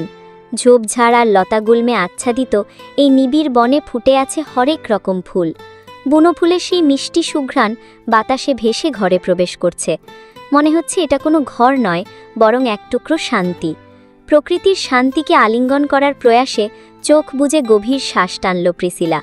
তখনই পেছন থেকে ওর কোমর জড়িয়ে ধরল ইয়াশ। কাঁধের উপর চিবুক ঠেকিয়ে শান্ত গলায় প্রশ্ন করল, শ্বশুরবাড়ি পছন্দ হয়েছে ম্যাম? খুব, মিষ্টি হেসে জবাব দিল প্রিসিলা। ইয়াশ ওর হাতটা ধরে ভেতরের দিকে টেনে নিয়ে যেতে যেতে বলল, বেডরুম দেখবি চল। বাইরের ঘর থেকে কয়েক পা বাড়ালেই চোখে পড়ে এক সুসজ্জিত শোবার ঘর, যার ভেতরে পা রাখা মাত্রই অচেনা এক বুনো ফুলের খুশবুতে মন প্রাণ ভরে উঠল প্রিসিলার। সামনেই কিং সাইজ বেড, যার উপর বিছানো হমিছে নরম সিল্কের চাদর। প্রিসিলা এগিয়ে গিয়ে সেখানটায় বসল।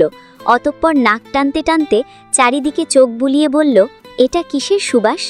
ইয়াশ হাত দিয়ে ইশারা করে পাশের কফি টেবিলের ওপর সাজিয়ে রাখা একগুচ্ছ নীল রঙের ফুল দেখিয়ে দিল। প্রিসিলা মুগ্ধ নয়নে দেখল সেগুলো। কাছে গিয়ে সুবাস নিল। পরপরই বিস্ময়াভিভূত কণ্ঠে প্রশ্ন ছুড়ল, ভীষণ স্নিগ্ধ, কিন্তু এই ফুলের নাম কি? ব্লুবেল, ছোট্ট করে জবাব দিল ইয়াশ। প্রিসিলা বিস্ময় জড়ানো দৃষ্টিতে চারিদিকটা দেখতে লাগল। হঠাৎই তার চোখ গিয়ে আটকাল কাঁচের দেওয়াল ঘেরা শাওয়ারের দিকে। সেদিকে তাকিয়ে চোয়াল ঝুলে পড়ল মেয়েটার। হতভম্ব হয়ে বলল, এখানে শাওয়ার কিভাবে নেয় মানুষ? সব তো দেখা যাচ্ছে। ইয়াশ ওর কানের কাছে এগিয়ে এসে ফিসফিস করে বলল, আমি দেখলে সমস্যা কোথায়? কথাটা বলে প্রিসিলাকে আর কোনো কিছু বলার সুযোগ দিল না সে। অজ্ঞাত মেয়েটাকে এক সমুদ্র বিস্ময়ে ভাসিয়ে দিয়ে নীরব পদচারণায় এগিয়ে গেল জানালার কাছে। ওর পিছু পিছু প্রিসিলাও গেল, গিয়ে দাঁড়ালো জানালার কোল ঘেঁষে। বাইরের বুনো বাতাসে তীরতিরিয়ে দোল খাচ্ছে সফেদ রঙা পর্দাগুলো। ইয়াশ হাত বাড়িয়ে পর্দা সরালো।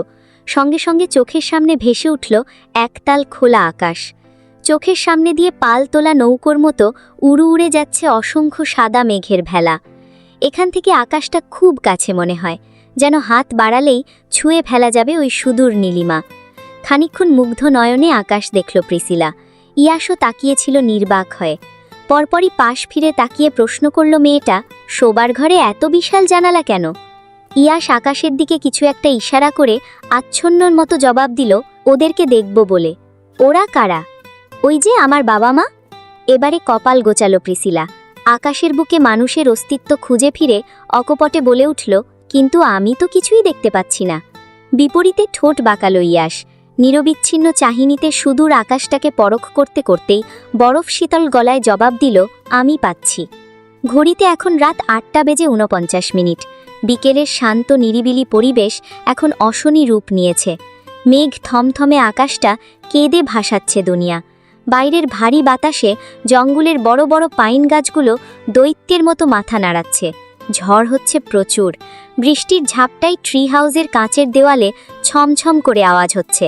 ইলেকট্রিসিটি নেই। অ্যালপাইন ফরেস্টগুলোতে বৃষ্টিপাত স্বাভাবিকের চেয়ে অনেকটা বেশি হয়। আবহাওয়ারও এখানে কোনো তাল ঠিক নেই। এই বৃষ্টি তো রোদ। তবে আজকের ঝোড়ো হাওয়া দেখে মনে হচ্ছে না এত সহজে শান্ত হবে প্রকৃতি। ওদিকে সন্ধ্যা হতে আবারও জ্বরটা ফিরে এসেছে প্রিসিলার। ডাক্তার বলেছে শারীরিক দুর্বলতা এখনও কাটেনি। ফোনে পরামর্শ নিয়ে আবারও স্যালাইন লাগানো হয়েছে তাকে। স্যালাইনের শীতল ঠান্ডা প্রভাবে শরীরটাও ক্রমশ নিস্তেজ হয়ে আসছিল প্রিসিলার। চোখ দুটো বন্ধ হয়ে গিয়েছিল আপনা আপনি। সম্ভবত ওষুধের প্রভাবেই সন্ধ্যা রাতে ঘুমিয়ে পড়েছিল মেয়েটা। তারপর যখন ঘুম ভাঙল তখন মধ্যরাত। বজ্রপাতের বিকট আওয়াজে ধরিত্রী কেঁপে উঠেছিল যেন। কেঁপে উঠেছিল প্রিসিলাও। ভয়ে আটকে উঠে তড়াক করে চোখ দুটো খুলতেই দেখতে পেল মোবাইলের ফ্ল্যাশ জ্বালিয়ে ওর দিকে ঝুঁকে আছে ইয়াস। ওভারসাইজড টি শার্ট আর শর্টস পরিহিত ছেলেটার দৃষ্টি ঘোলাটে, যেন নেশায় বুঁদ হয়ে আছে সে। চকিতে ডাকল প্রিসিলা, ইয়াস। জবাব দিল না ইয়াস। আচ্ছন্নর মতো আওড়ালো, তোর ওই চোখ দুটোর মাঝে কি আছে বলতো? আফিম, কোকেন, নাকি তার চেয়েও হেভি কিছু? প্রিসিলা একটু অপ্রস্তুত হলো। ল্যাম্পশেডের ক্ষীণ আলোয় তার ফর্সা ত্বক রাঙা হয়ে উঠল। কৌতূহল নিয়ে জানতে চাইল, কি হয়েছে তোমার? জানি না, এলোমেলো লাগছে সবকিছু। তুই আমার জীবনে আসার পর থেকেই এমনটা হচ্ছে। মাথার মধ্যে সারাক্ষণ মৌমাছির মতো গুঞ্জন করছিস তুই। হুটহাট তোকে দেখতে ইচ্ছে করলেই এই জঙ্গলি নিবাস ছেড়ে আমি মিলানোতে ছুটে যাই। তোর আশেপাশে কাউকে সহ্য হয় না আমার। এখন তো মনে হয় তোর জন্মই হয়েছে আমার জন্য। মাঝে মধ্যে ইচ্ছে করে তোকে দুনিয়ার সবার থেকে আড়াল করে নিজের বুক পকেটে লুকিয়ে রাখতে। আর মাঝে মধ্যে কি ইয়াস? জড়ানো গলায় প্রশ্নটা করল প্রিসিলা। সঙ্গে সঙ্গে এক হাতে ওর ঘাড় চেপে ধরে উন্মাদের মতোই ঠোঁটের ওপর হামলে পড়ল ইয়াস। তীব্র এক চুম্বনের প্রগাঢ়তায় রক্তাক্ত করে দিল মেয়েটার জ্বরে পোড়া তপ্ত দুই ঠোঁট। প্রিসিলা অনুভব করল ওর শরীর নিয়ন্ত্রণ হারাচ্ছে, কাঁপছে ভীষণ।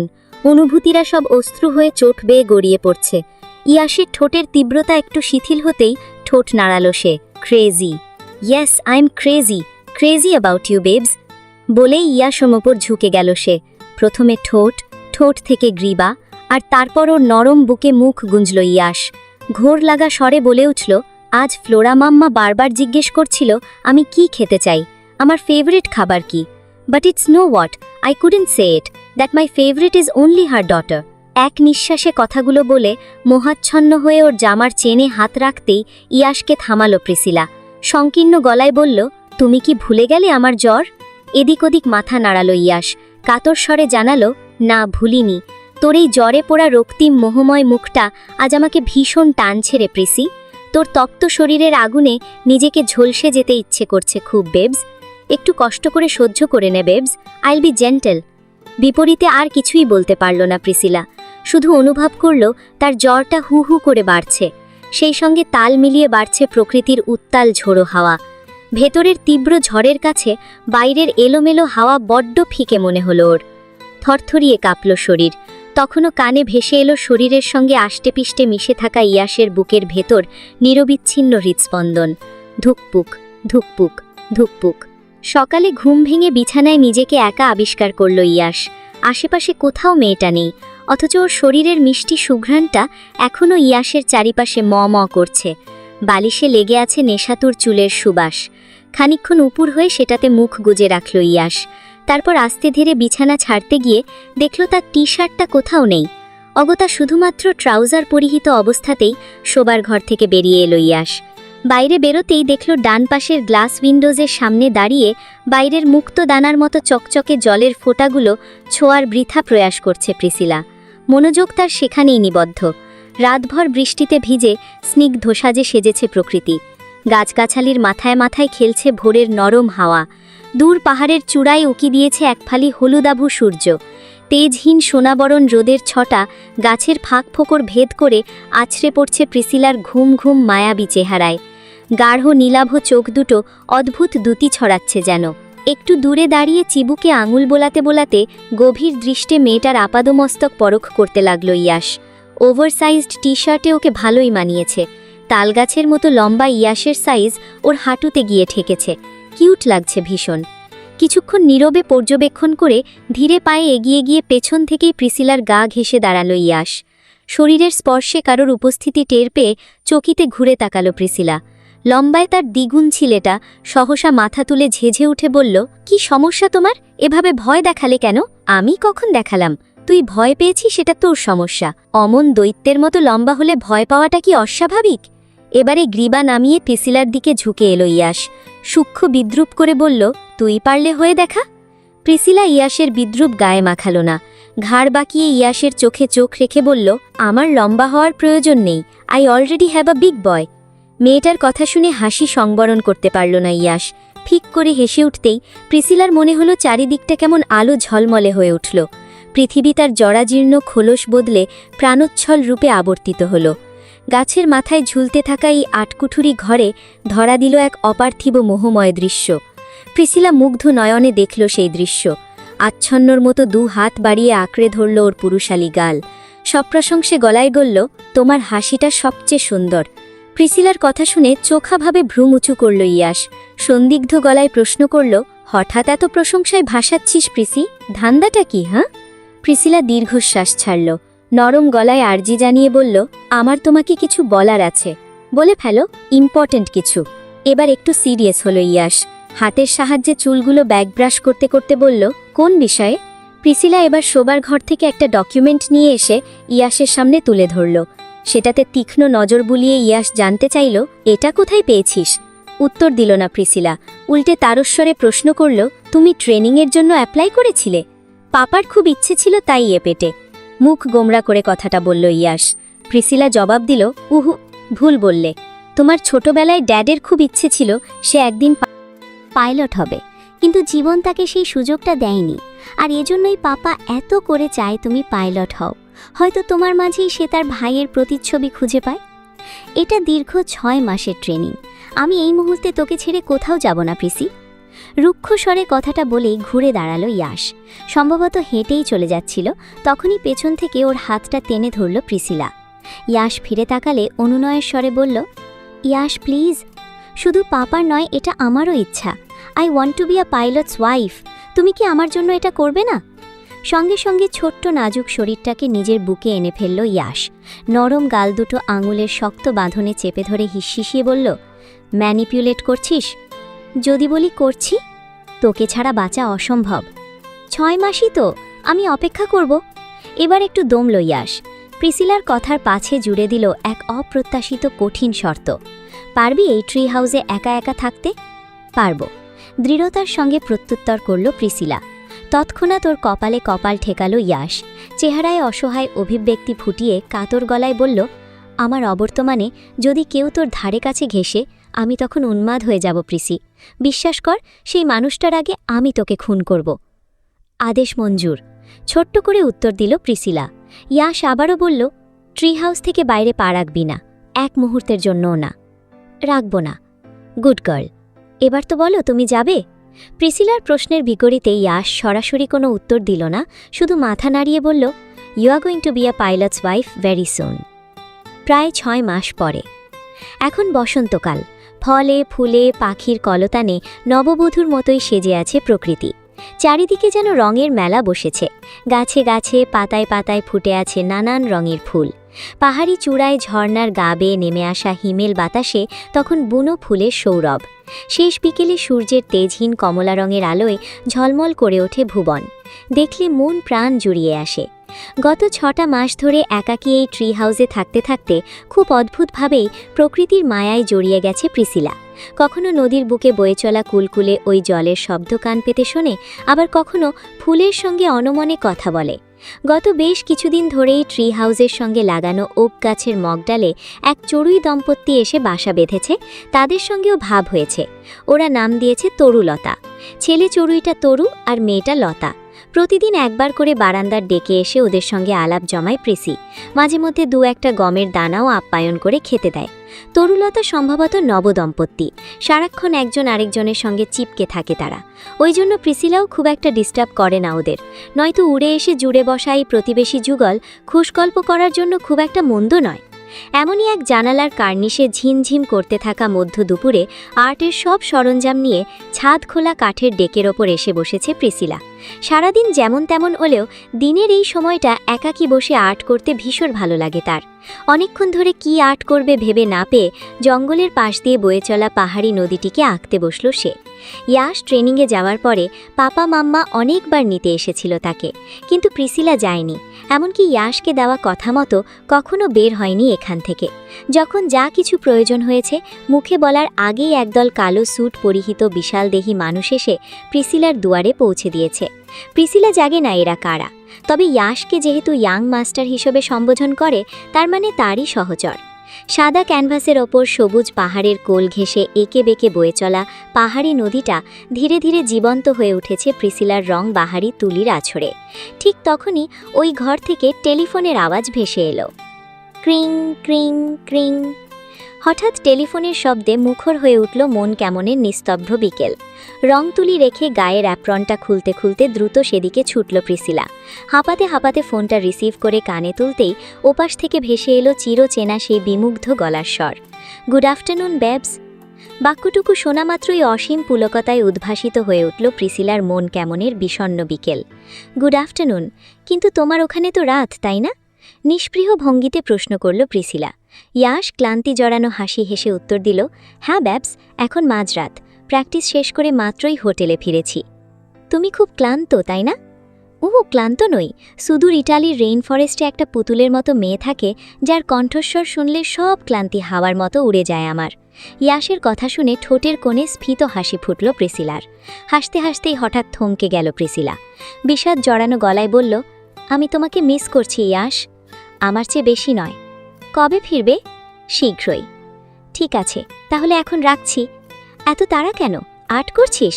ইয়াশের কথায় খানিক বিস্মিত হল প্রিসিলা। বেহুব্বলিত স্বরে জানতে চাইল, আমরা তো ভিডিও কলে নেই, তাহলে তুমি কি করে বুঝলে? ইয়াশের সামনে দেওয়াল জোড়া মনিটর, তাতে ভেসে আছে প্রিসিলার বিভিন্ন অ্যাঙ্গেলের ফুটেজ। কোনোটাই প্রিসিলাকে সামনে থেকে দেখা যাচ্ছে, আবার কোনোটাই পেছন থেকে। ওয়াশরুম থেকে শুরু করে বারান্দা, এমন কোনো কর্নার নেই যা ইয়াশের নখদর্পণের বাইরে। কানে ধরা থাকা ফোন সমেত ইয়াশ নৈশব্দে ঝুঁকে গেল সেই মনিটরের দিকে। গভীর নজরে মেয়েটাকে পরখ করতে করতেই শীতল গলায় জবাব ছুড়ল, এমনি গ্যাস করলাম, মিলে গেল নাকি? মিলেছে, সহাস্যে প্রত্যুত্তর করল প্রিসিলা। ঠিক আছে, রেখে দিচ্ছি, মন দিয়ে আর্ট কর। আচ্ছা, বাই। ওয়েট। ফোন কাটার আগ মুহূর্তে জোর গলায় বাঁধ সাধল ইয়াশ। পরপরই কণ্ঠে নমনীয়তা ঢেলে বলল, আমার গুড নাইট কিস কোথায়? প্রিসিলা একটু অপ্রতিভ হল। বিপরীতে মুখ কাচুমুচু করে বলল, এভাবে ফোনের মধ্যে? না, মানে ব্যাপারটা। বাকি কথা জিভ ঘষে বের হবার আগেই ওকে মাঝপথে আটকে দিল ইয়াশ। ধমকের স্বরে বলল, তুই দিবি নাকি আমি ভোরের ফ্লাইটে মেলানো ব্যাক করব? আমি ফিরলে কিন্তু শুধু কিস নয়, সঙ্গে রাতের ঘুমটাও কেড়ে নেব। ফসে একটু দীর্ঘশ্বাস ছাড়ল প্রিসিলা। অতপর টেলিফোনটাকে আস্তে করে মুখের কাছে এনে নিঃশব্দে ঠোঁট ছোঁয়ালো তাতে। ইয়াশের নিঃশ্বাস ভারী হয়ে গেল। ঘোর লাগা গলায় শতকগতি করল, আই মিসড ইউ বেবস। অতপর ফোন কেটে যাওয়ার পিক পিক আওয়াজ। ওপাশের ফোন কেটে যেতেই লাশের পেছন থেকে উদ্গ্রীব স্বরে চেঁচিয়ে উঠল কেউ একজন, হেই ব্রো, তুমি কাকে স্টক করছো? সঙ্গে সঙ্গে কিবোর্ডে হাত চালিয়ে পিসিটাকে বন্ধ করে দিল ইয়াশ। অতপর পিছনে ঘুরে তাকালো, দেখল ওর ব্যাচমেট মার্টিন দাঁড়িয়ে আছে। মার্টিন একজন ব্রিটিশ নাগরিক। ইয়াশের সঙ্গেই আপাতত উড্ডয়ন প্র্যাকটিস করছে সে। সহসা ছেলেটাকে কড়া সতর্কবাণী দিয়ে বলল, don't look at it, it's not fair. ভ্রু কুঞ্চিত করে কথাটা বলল মার্টিন। তৎক্ষণাৎ কপট হাসিতে ঠোঁট বাঁক করল ইয়াশ। মার্টিনের কাঁধের ওপর এক হাত রেখে নিরেট গলায় বলল, all is fair when it's about my wife. Wife কথাটা শুনে মার্টিন একটু বিস্মিত হল। পরমুহূর্তেই ওকে অভিবাদন জানিয়ে বলল, ওয়াও, আমি জানতাম না যে তোমার বিয়ে হয়েছে। By the way, congratulations bro. Thank you. কিন্তু নিজের ওয়াইফকে এভাবে স্টক কেন করছো? It's my passion. ওকে প্রতি মুহূর্তে না দেখলে আমার দিন ভালো যায় না। ইয়াশের কথা শুনে মার্টিনের কুচকানো ভ্রু ধীরে ধীরে সরল হয়ে উঠল। ছেলেটা জোরপূর্বক হেসে অনেকটা ভীতশ্রান্ত গলায় আওড়াল, আমার মনে হচ্ছে পাইলট না হয়ে স্টকার হলে তোমার জন্য বেশি ভালো হতো। ইয়াশের কথাই সমর্থন। ঠিকই ধরেছ, পার্ট টাইম পাইলট হলেও আমি আসলে একজন ফুল টাইম স্টকার। ওদিকে ইয়াশের কল কেটে যেতেই মনের আকাশ মেঘে চেয়ে গেল প্রিসিলার। চোখ ফেটে গড়িয়ে পড়ল এক ফোঁটা স্বচ্ছ নোনা জল। মুখে হাজারবার ভালো থাকার বুলি আওড়ালেও মেয়েটা আসলে ভালো নেই। ইয়াশবিহীন এই নিঃসঙ্গ জীবনটা আজকাল ভীষণ দুর্বিষহ মনে হয় তার। এই লাল হলুদ সবুজে ঘেরা বন, সুদূর নীল আকাশ, বসন্তের দমকা বাতাস, সব কিছুই তখন বিষাদ লাগে। মনের কোণে উকি দেয় কান্না জমা সুর। রাত চাঁদের আলো করে বন্ধু তোমার ঘরে, তুমি কোথায় আছো কোথায়, দেখিয়া যাও আমারে। পৃথিবীর অন্য একটি গোলার্ধে সুদূর আটলান্টিকের ওপারে একই বিষাদমাখা সুর তুলে লোকাল বাসের কানায় কানায় মুখরিত করে তুলেছে সদ্য চাকরি জীবনের স্বাদ আস্বাদন করা একঝাঁক মেডিকেল টিমের ছেলে মেয়েদের। তাদের মাঝে হৃদমিলাও আছে। সর্বদা গান নিয়ে পড়ে থাকা এই কোকিল কণ্ঠী রমণী আজকাল আর গানের ধারে কাছে দিয়েও যায় না। কেমন যেন বিষণ্ণ হয়ে থাকে সারাটাক্ষণ। ধারা বাঁধা যান্ত্রিক জীবনযাপন তার। এখন আর সিআরবিতে পাওয়া যায় না, দেখা মেলে না কোনো গানের আসরে। হৃদমিলার এহেন উদাসীনতা নিয়ে আজকাল ভীষণ চিন্তিত থাকে মাহিন। কিন্তু বাবাকে কে বোঝাবে? ক্ষণিকের ঝোড়ো হাওয়ার মতোই ওর সকল খুশি আনন্দ উচ্ছ্বাস কেড়ে নিয়ে ভিন দেশে পাড়ি দিয়েছে এক অচেনা যুবক। পাছে শুধু ওর জন্য রেখে গেছে একটা গিটার। গিটার কি কখনো অনুভূতি প্রকাশের মাধ্যম হতে পারে? কখনোই নয়। হৃদ জানে সেই যুবকের সঙ্গে দ্বিতীয়বার দেখা হওয়ার সম্ভাবনা ক্ষীণ। তবুও মন থেকে পুরোপুরি মুছে ফেলতে পারছে না কিছুতেই সেই স্বল্প সময়ের সেই ক্ষণস্থায়ী ভালো লাগার কথা। লোকটার কথা মনে পড়লে আর কোনো কিছুতেই মন বসে না তার। মাঝে মধ্যে রাগও হয় নিজের উপর। সেদিন ঝোঁকের বসে নাম্বার খচিত রুমালটা ফেলে না দিলে অন্তত একটা যোগাযোগের সুযোগ থাকত। কিন্তু এখন তো সেটাও নেই। কেবল ওই নাম্বারটা ব্যতীত লোকটার ফেলে যাওয়া কোনো কিছুই ছিল না হৃদের কাছে। এমনকি নামটাও জানে না সে। এই ভুলের মাসুল হিসেবে হৃদমিলা অবশ্য কম পাগলামি করেনি। প্রায়ই ফোন বুথে গিয়ে বৃষ্টিস্নাত রাতের আধারে এক ঝলক দেখে রাখা সেই নাম্বারে ডায়াল করে সে। কিন্তু পরিস্থিতি বোধহয় তার অনুকূলে নেই। প্রত্যেকবারই রং নাম্বার বলে কেটে যায় ফোন। হৃদ হতাশ হয়। তারপর কিছুদিন পরে আবারও নাম্বার নিয়ে শুরু করে কোনো না কোনো পাগলামি।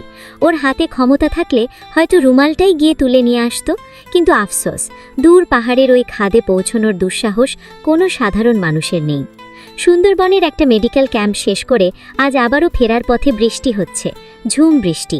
সচরাচর সব কিছু স্বাভাবিক মনে হলেও বৃষ্টি দেখলে হৃদমিলার মনটাও বিষণ্ণ হয়ে যায়। আরও বেশি করে মনে পড়ে সেই লোকটাকে। লম্বা চওড়া সুদর্শন যুবকটিকে দেখার লোভে হৃদয়টা আনচান করে ওঠে তার। জীবনটাকে তুচ্ছ মনে হয় কেবল ওই একটা মানুষের জন্যই। এটাই কি তবে ভালোবাসা? প্রেমিকী মানুষ এভাবেই পড়ে? হৃদ আলগোছে মাথা এলিয়ে দেয় চলন্ত বাসের জানালায়। নীরব নিভৃত চোখে দেখতে থাকে ওই উচ্ছ্বসিত ছেলে মেয়েগুলোকে, যারা ভাবে পৃথিবী সুন্দর, তার চেয়েও সুন্দর মানব মনের অনুভূতি। দেখতে দেখতে পথ ফুরিয়ে যায়। বাস এসে থামে গন্তব্যে। সহকর্মীদের বিদায় জানিয়ে হৃদ আস্তে ধীরে বাড়ির দিকে এগোয়। ঝুম বৃষ্টিতে রাস্তার ধারের ফুটপাতগুলো খালি পড়ে আছে। রিকশা নেই, সিএনজি নেই, কোনো টং দোকানও নেই। একলা পথিকের মতো নীরব পদচারণায় এগিয়ে চলে হৃদমিলা। যেতে যেতেই তার মনির মাঝে চাতকিনীর মতো তৃষ্ণা উদয় হয়, কথা বলার তৃষ্ণা। যেই একটা ডিজিটের জন্য তার নাম্বারটা বারবার রং হতো, সেই নাম্বারটা হুট করেই মাথায় চলে আসে, অনেকটা মিরাকেলের মতোই। 8, ওটা 0 নয়, 8 হবে। ঝুম বৃষ্টির মাঝে দাঁড়িয়ে একাই উদ্ভাসিত হল হৃদমিলা। এদিক ওদিক অস্থির চোখ বুলিয়ে খুঁজতে লাগলো ফোন বুথ। কিছুক্ষণ খোঁজাখুঁজির পরে পেয়েও গেল একটা। ছুটে গেল সেদিকে। ভেতরে ঢুকে কিছুক্ষণ চোখ বন্ধ করে মাথায় গুছিয়ে নিল নাম্বারটা। অতঃপর বৃষ্টি ভেজা কাঁপা হাতে ডায়াল করল সেটাতে। হৃদের বুক দুরু দুরু করছে। এটাই শেষ সুযোগ। কিন্তু হায়, মেয়েটার সকল আকাঙ্ক্ষা এক নিমেষে গুড়িয়ে দিয়ে কানে ধরার সঙ্গে সঙ্গে ওপাশ থেকে মিষ্টিকণ্ঠী এক বিদেশি রমণী সরি বলে কেটে দিল। নাম্বার নাকি বন্ধ। মনটা ভেঙে গেল হৃদমিলার। একটা ভাঙাচোরা ছাপ পড়ল তার চেহারায়। একচোট কান্নার ঢেউ ভেতর থেকে স্রোতের মতোই উথলে এলো গলার কাছে। খেই হারিয়ে ফেলল হৃদমিলা। অচেনা একটা মানুষের জন্য নিজের এতগুলো বছরের আত্মসংযম ভুলে রাস্তার ধারের ফুটপাতে দাঁড়িয়ে হাউমাউ করে কেঁদে উঠল মেয়েটা। কাঁদতে কাঁদতে আকাশের দিকে তাকিয়ে পরম স্রষ্টার কাছে সাহায্য চাইল। অস্থির হয়ে বলতে লাগল, ঈশ্বর, ধৈর্য দাও, ওই মানুষটাকে ভোলার শক্তি দাও, আর নয়তো তাকে এনে দাও। সারাটা দিন ভবঘুরের মতো বৃষ্টিতে ভিজে সন্ধ্যা নামার আগ মুহূর্তে বাড়িতে ফিরল হৃদমিলা। সময়টা বিকেল আর সন্ধ্যার মাঝামাঝি হওয়ায় সূর্যের তাপ কমে গিয়ে একটা নৈসর্গিক ছায়া পড়েছে পৃথিবী জুড়ে। তখনও অভিমানী কিশোরীর মতো মুখ ভার করে আছে আকাশ। দেখে মনে হচ্ছে খুব দ্রুতই অঝোর ধারায় কেঁদে উঠবে সে। রাস্তার বাঁক পেরিয়ে গেটের ভেতর প্রবেশ করছিল হৃদমিলা। তখনই হঠাৎ করে একগুচ্ছ মেঘ ভেজা পাগলাটে হাওয়া এসে ছুঁয়ে দিল তাকে। বাতাসে পরিচিত সুঘ্রাণ।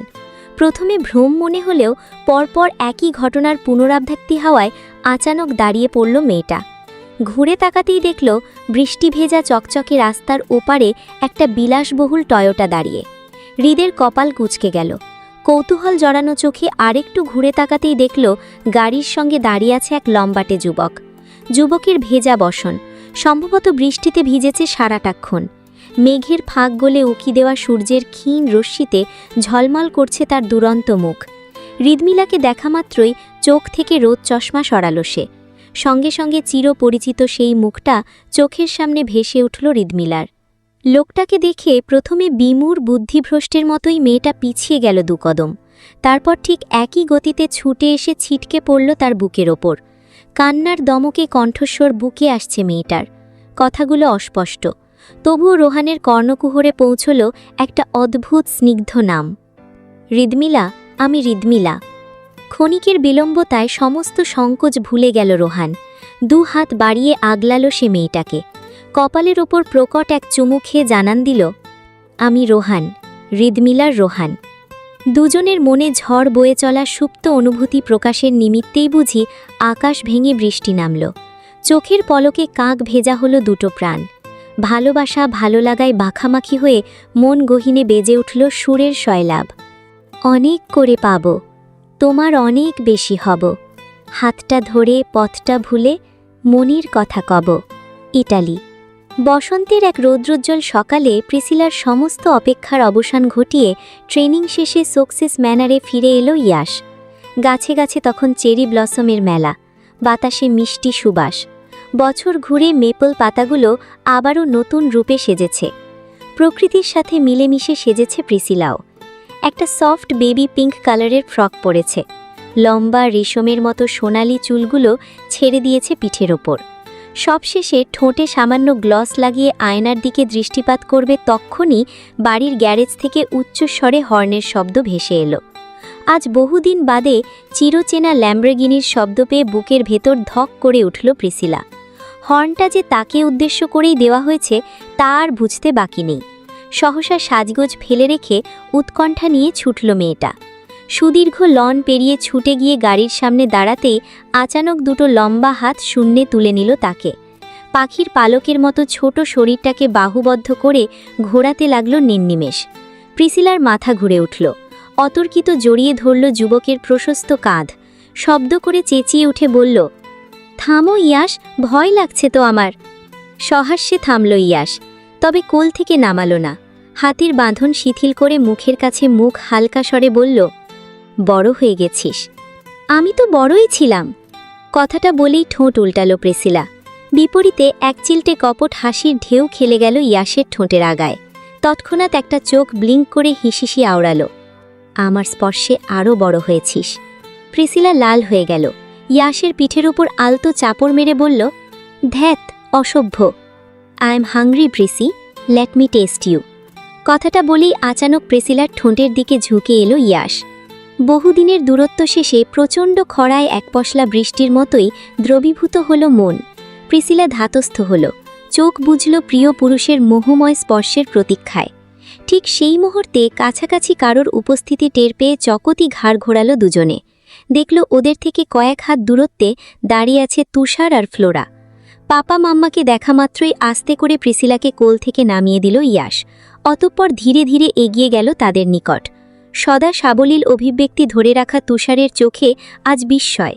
6 মাস আগের ভবঘুরে ছন্নছাড়া বেখেয়ালি ছেলেটার কি আমূল পরিবর্তন এসেছে। শারীরিক ফিটনেস আগের থেকেও বেড়েছে। আপাদম মতো পরিপাটি ছাপ, ঠোঁটের কোণে রিং নেই, এলোমেলো চুলগুলো এখন ছোট করে ছাঁটা।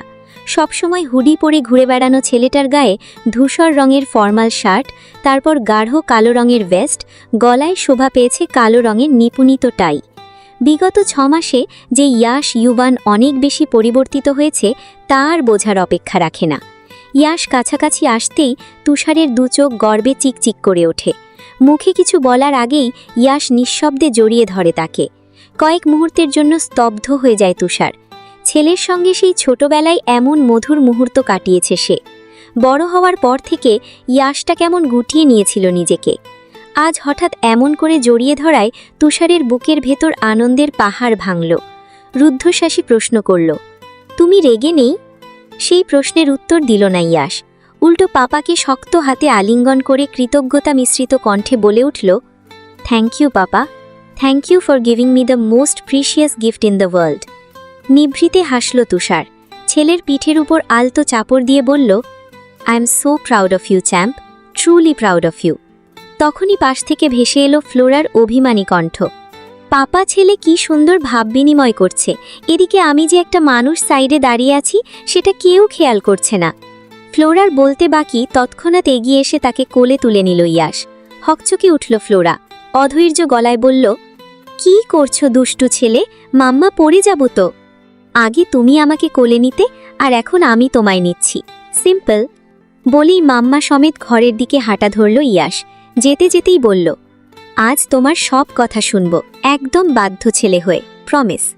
সন্ধ্যা থেকেই ইয়াশের ঘরের সামনে ঘুরঘুর করছে প্রিসিলা। ভেতরে টিম মেম্বারদের সাথে গেমে খেলায় মত্ত হয়ে আছে মহারাজ। বউয়ের কথাই মনে নেই তার। আপাতত নিজের অস্তিত্ব মনে করানোর জন্যই এই ঘরের সামনে পায়চারি করছে মেয়েটা। কিছুক্ষণ এদিক ওদিক করে দরজা সরিয়ে উকি দিল ভেতরে। সঙ্গে সঙ্গে কয়েকজোড়া অদ্ভুত চোখ কৌতূহলী নজরে ঘুরে তাকালো ওদিকে।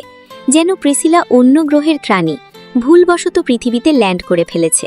মেয়েটা অপ্রস্তুত হলো, শুষ্ক একটা ঢোক গিলে তাকালো চারিদিকে। ভেতরের আলো নেভানো, মনিটর স্ক্রিনের ক্ষীণ নীল আলোয় কারোরই মুখ চেনা যাচ্ছে না ঠিক করে। তার বদলে ক্রমাগত কানে ভেসে আসছে কিবোর্ডের টুকটুক আওয়াজ।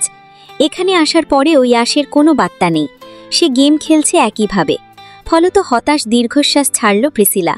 মনমরা হয়ে দরজা ভেজিয়ে সরে আসতে নিলে অন্ধকারের মাঝেই হঠাৎ কানে ভেসে এলো ইয়াশের রাশভারী কণ্ঠ, রুমের দরজাটা খোলা রেখিস, রাতে আসব।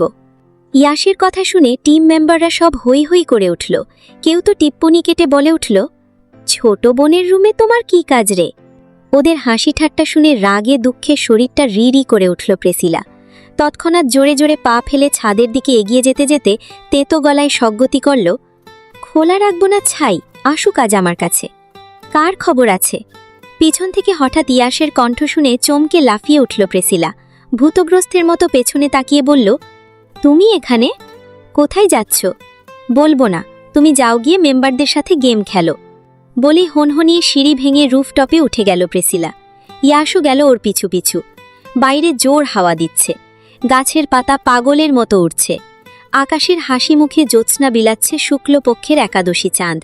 চাঁদের ঐন্দ্রাজিক রূপ গলে গলে পড়ছে বাড়ির পাশের সবুজ বনবনানির গায়ে। প্রিসিলা কার্নিশ ঘেঁষে দাঁড়াতেই এক ঝাঁপ রেশমি হাওয়া এসে অবাধ খেলতে শুরু করল ওর সোনালি চুলগুলো। প্রিসিলা হাত বাড়িয়ে চূড়ো করে বাঁধতে আরম্ভ করলে ওর হাতটা ধরে নিল ইয়াশ। সঙ্গে সঙ্গে দৃষ্টিতে একরাশ কৌতূহল নিয়ে ঘুরে তাকালো মেয়েটা। ইয়াশ প্রত্যুত্তর করল, রূপেঞ্জালকে খোলা চুলেই মানায়। প্রিসিলা তর্ক করল না আর, চুপচাপ চুলগুলো ছেড়ে দিয়ে ঘুরে তাকালো ইয়াশের দিকে। দৃষ্টির মিলন ঘটল দুজনার। প্রিসিলার শরীরে একটা সবুজ রঙের টি শার্ট ছিল। সেটা দেখে ইয়াশ শান্ত গলায় প্রশ্ন করল, আমার টি শার্ট পরে আছিস কেন? তোমাকে মিস করছিলাম তাই। প্রিসিলার কথার বিপরীতে ইয়াশ একটা ডাঁটিয়াল হাসি হেসে বলল, আমি তো সামনেই আছি, এখন তাহলে খুলে ফেল। ওর কথা শুনে নাকের পাটা ফুলিয়ে তপ্তশ্বাস ছাড়ল প্রিসিলা। অন্যদিকে ঘুরিয়ে দাঁড়িয়ে দাঁত কটমট করে আওড়ালো। অসভ্য একটা। এরপর কিছুটা সময় নৈশব্দে অতিবাহিত হল। বালিকার নাজুক মনের সুপ্ত অভিমান ডালপালা ছড়িয়ে আকাশ ছুল এবার। মনে মনে নিজেকেই নিজে ধিক্কার দিল সে। যে বুঝতে চায় না তাকে এত বোঝানোর প্রয়োজন কি? কে জানে কেন এত ভালো লাগে এই ছন্ন ছাড়া মতিচ্ছন্ন এলোমেলো ছেলেটাকে। ওর স্বভাবের জন্যেই বোধহয় প্রিসিলা ওর প্রতি এতটা আকৃষ্ট, যেমনটা ঈশানী ছিল এলিসের প্রতি। প্রিসিলা মতিভ্রমে বুঁদ হয়েছিল। ঠিক তখনই পেছন থেকে ডেকে উঠল ইয়াস। না, ঘুরব না। মেয়েটার একরোখা জবাব। ইয়াস এবার নিজেই ঘুরে এসে সামনে দাঁড়ালো ওর। রূপলি চাঁদের ফিকে আলোয় ছেলেটার হাতে চকচক করছে একগুচ্ছ নীল রঙের ফুল। সেদিকে মন্ত্রমুগ্ধের মতো তাকিয়ে থেকে প্রিসিলা প্রশ্ন করল, এগুলো কি? My favourite bluebell. কার জন্য? For my personal bluebell. Yash একটু ভাব নিয়ে বলল কথাটা। সেটা আবার কে? পরপরই প্রশ্নটা করে তির্যক দৃষ্টিতে ইয়াসের দিকে তাকালো প্রিসিলা। সঙ্গে সঙ্গে প্রত্যুত্তর ভেসে এলো ওপাশ থেকে, এই পৃথিবীর সবচেয়ে সুন্দর চোখের মেয়েটি। প্রিসিলার দৃষ্টি শীতল হয়ে এলো। মুখের আদলে লজ্জার ছায়া পড়ল। তবু মেকি একটা রাগ দেখিয়ে বলল, ঠিক আছে, পাঠিয়ে দাও তাকে। বলেই হনহনিয়ে হাঁটা ধরল মেয়েটা। তৎক্ষণাৎ পেছন থেকে ওর কবজিতে হ্যাঁচকা টান দিয়ে নিজের ইস্পাত কঠিন বুকে এনে ফেলল ইয়াস। পেছন দিকে হাতটা শক্ত করে চেপে ধরে মুখের কাছে মুখ নিয়ে চিবিয়ে চিবিয়ে বলল, নাটক করছিস? বুঝিস না সেই মেয়েটা কে? না, বুঝি না। মেয়েটা তুই, শুধু তুই। আমি কি?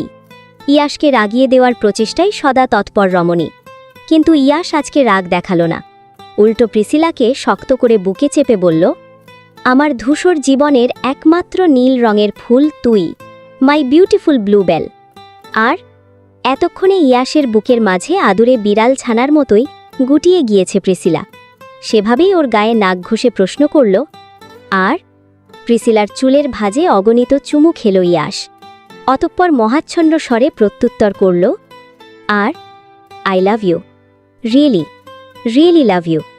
এই পুরো ঘটনাটা সিঁড়িঘরের কাছে দাঁড়িয়ে চুপিসারে দেখে গেল তুষার আর ফ্লোরা। দেখতে দেখতেই হঠাৎ নিচু গলায় স্বগতোক্তি করল তুষার, তোমায় বলেছিলাম না আমি যা করি খুব ভেবেচিন্তে করি। বিপরীতে আচানক তার গালের ওপর শব্দ করে চুমু খেল ফ্লোরা। তুষার হকচকিয়ে উঠল।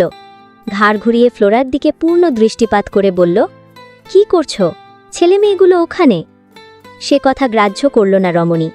চোখে চোখ রেখে স্বামীর সঙ্গে নিবৃতে দৃষ্টির বিনিময় করল। অতঃপর সুদৃঢ় গলায় আওড়াল, তুমি best Tushar Jawad, best husband, best papa, আর সবশেষে best friend. Yes, you are best friend for the rest of my life. সমাপ্ত। আজকের গল্পটি আপনাদের কেমন লাগলো? ভালো লাগলে লাইক, কমেন্ট, শেয়ার, সাবস্ক্রাইব করে পাশে থাকবেন। আবার দেখা হবে পরবর্তী ভিডিওতে। টাটা।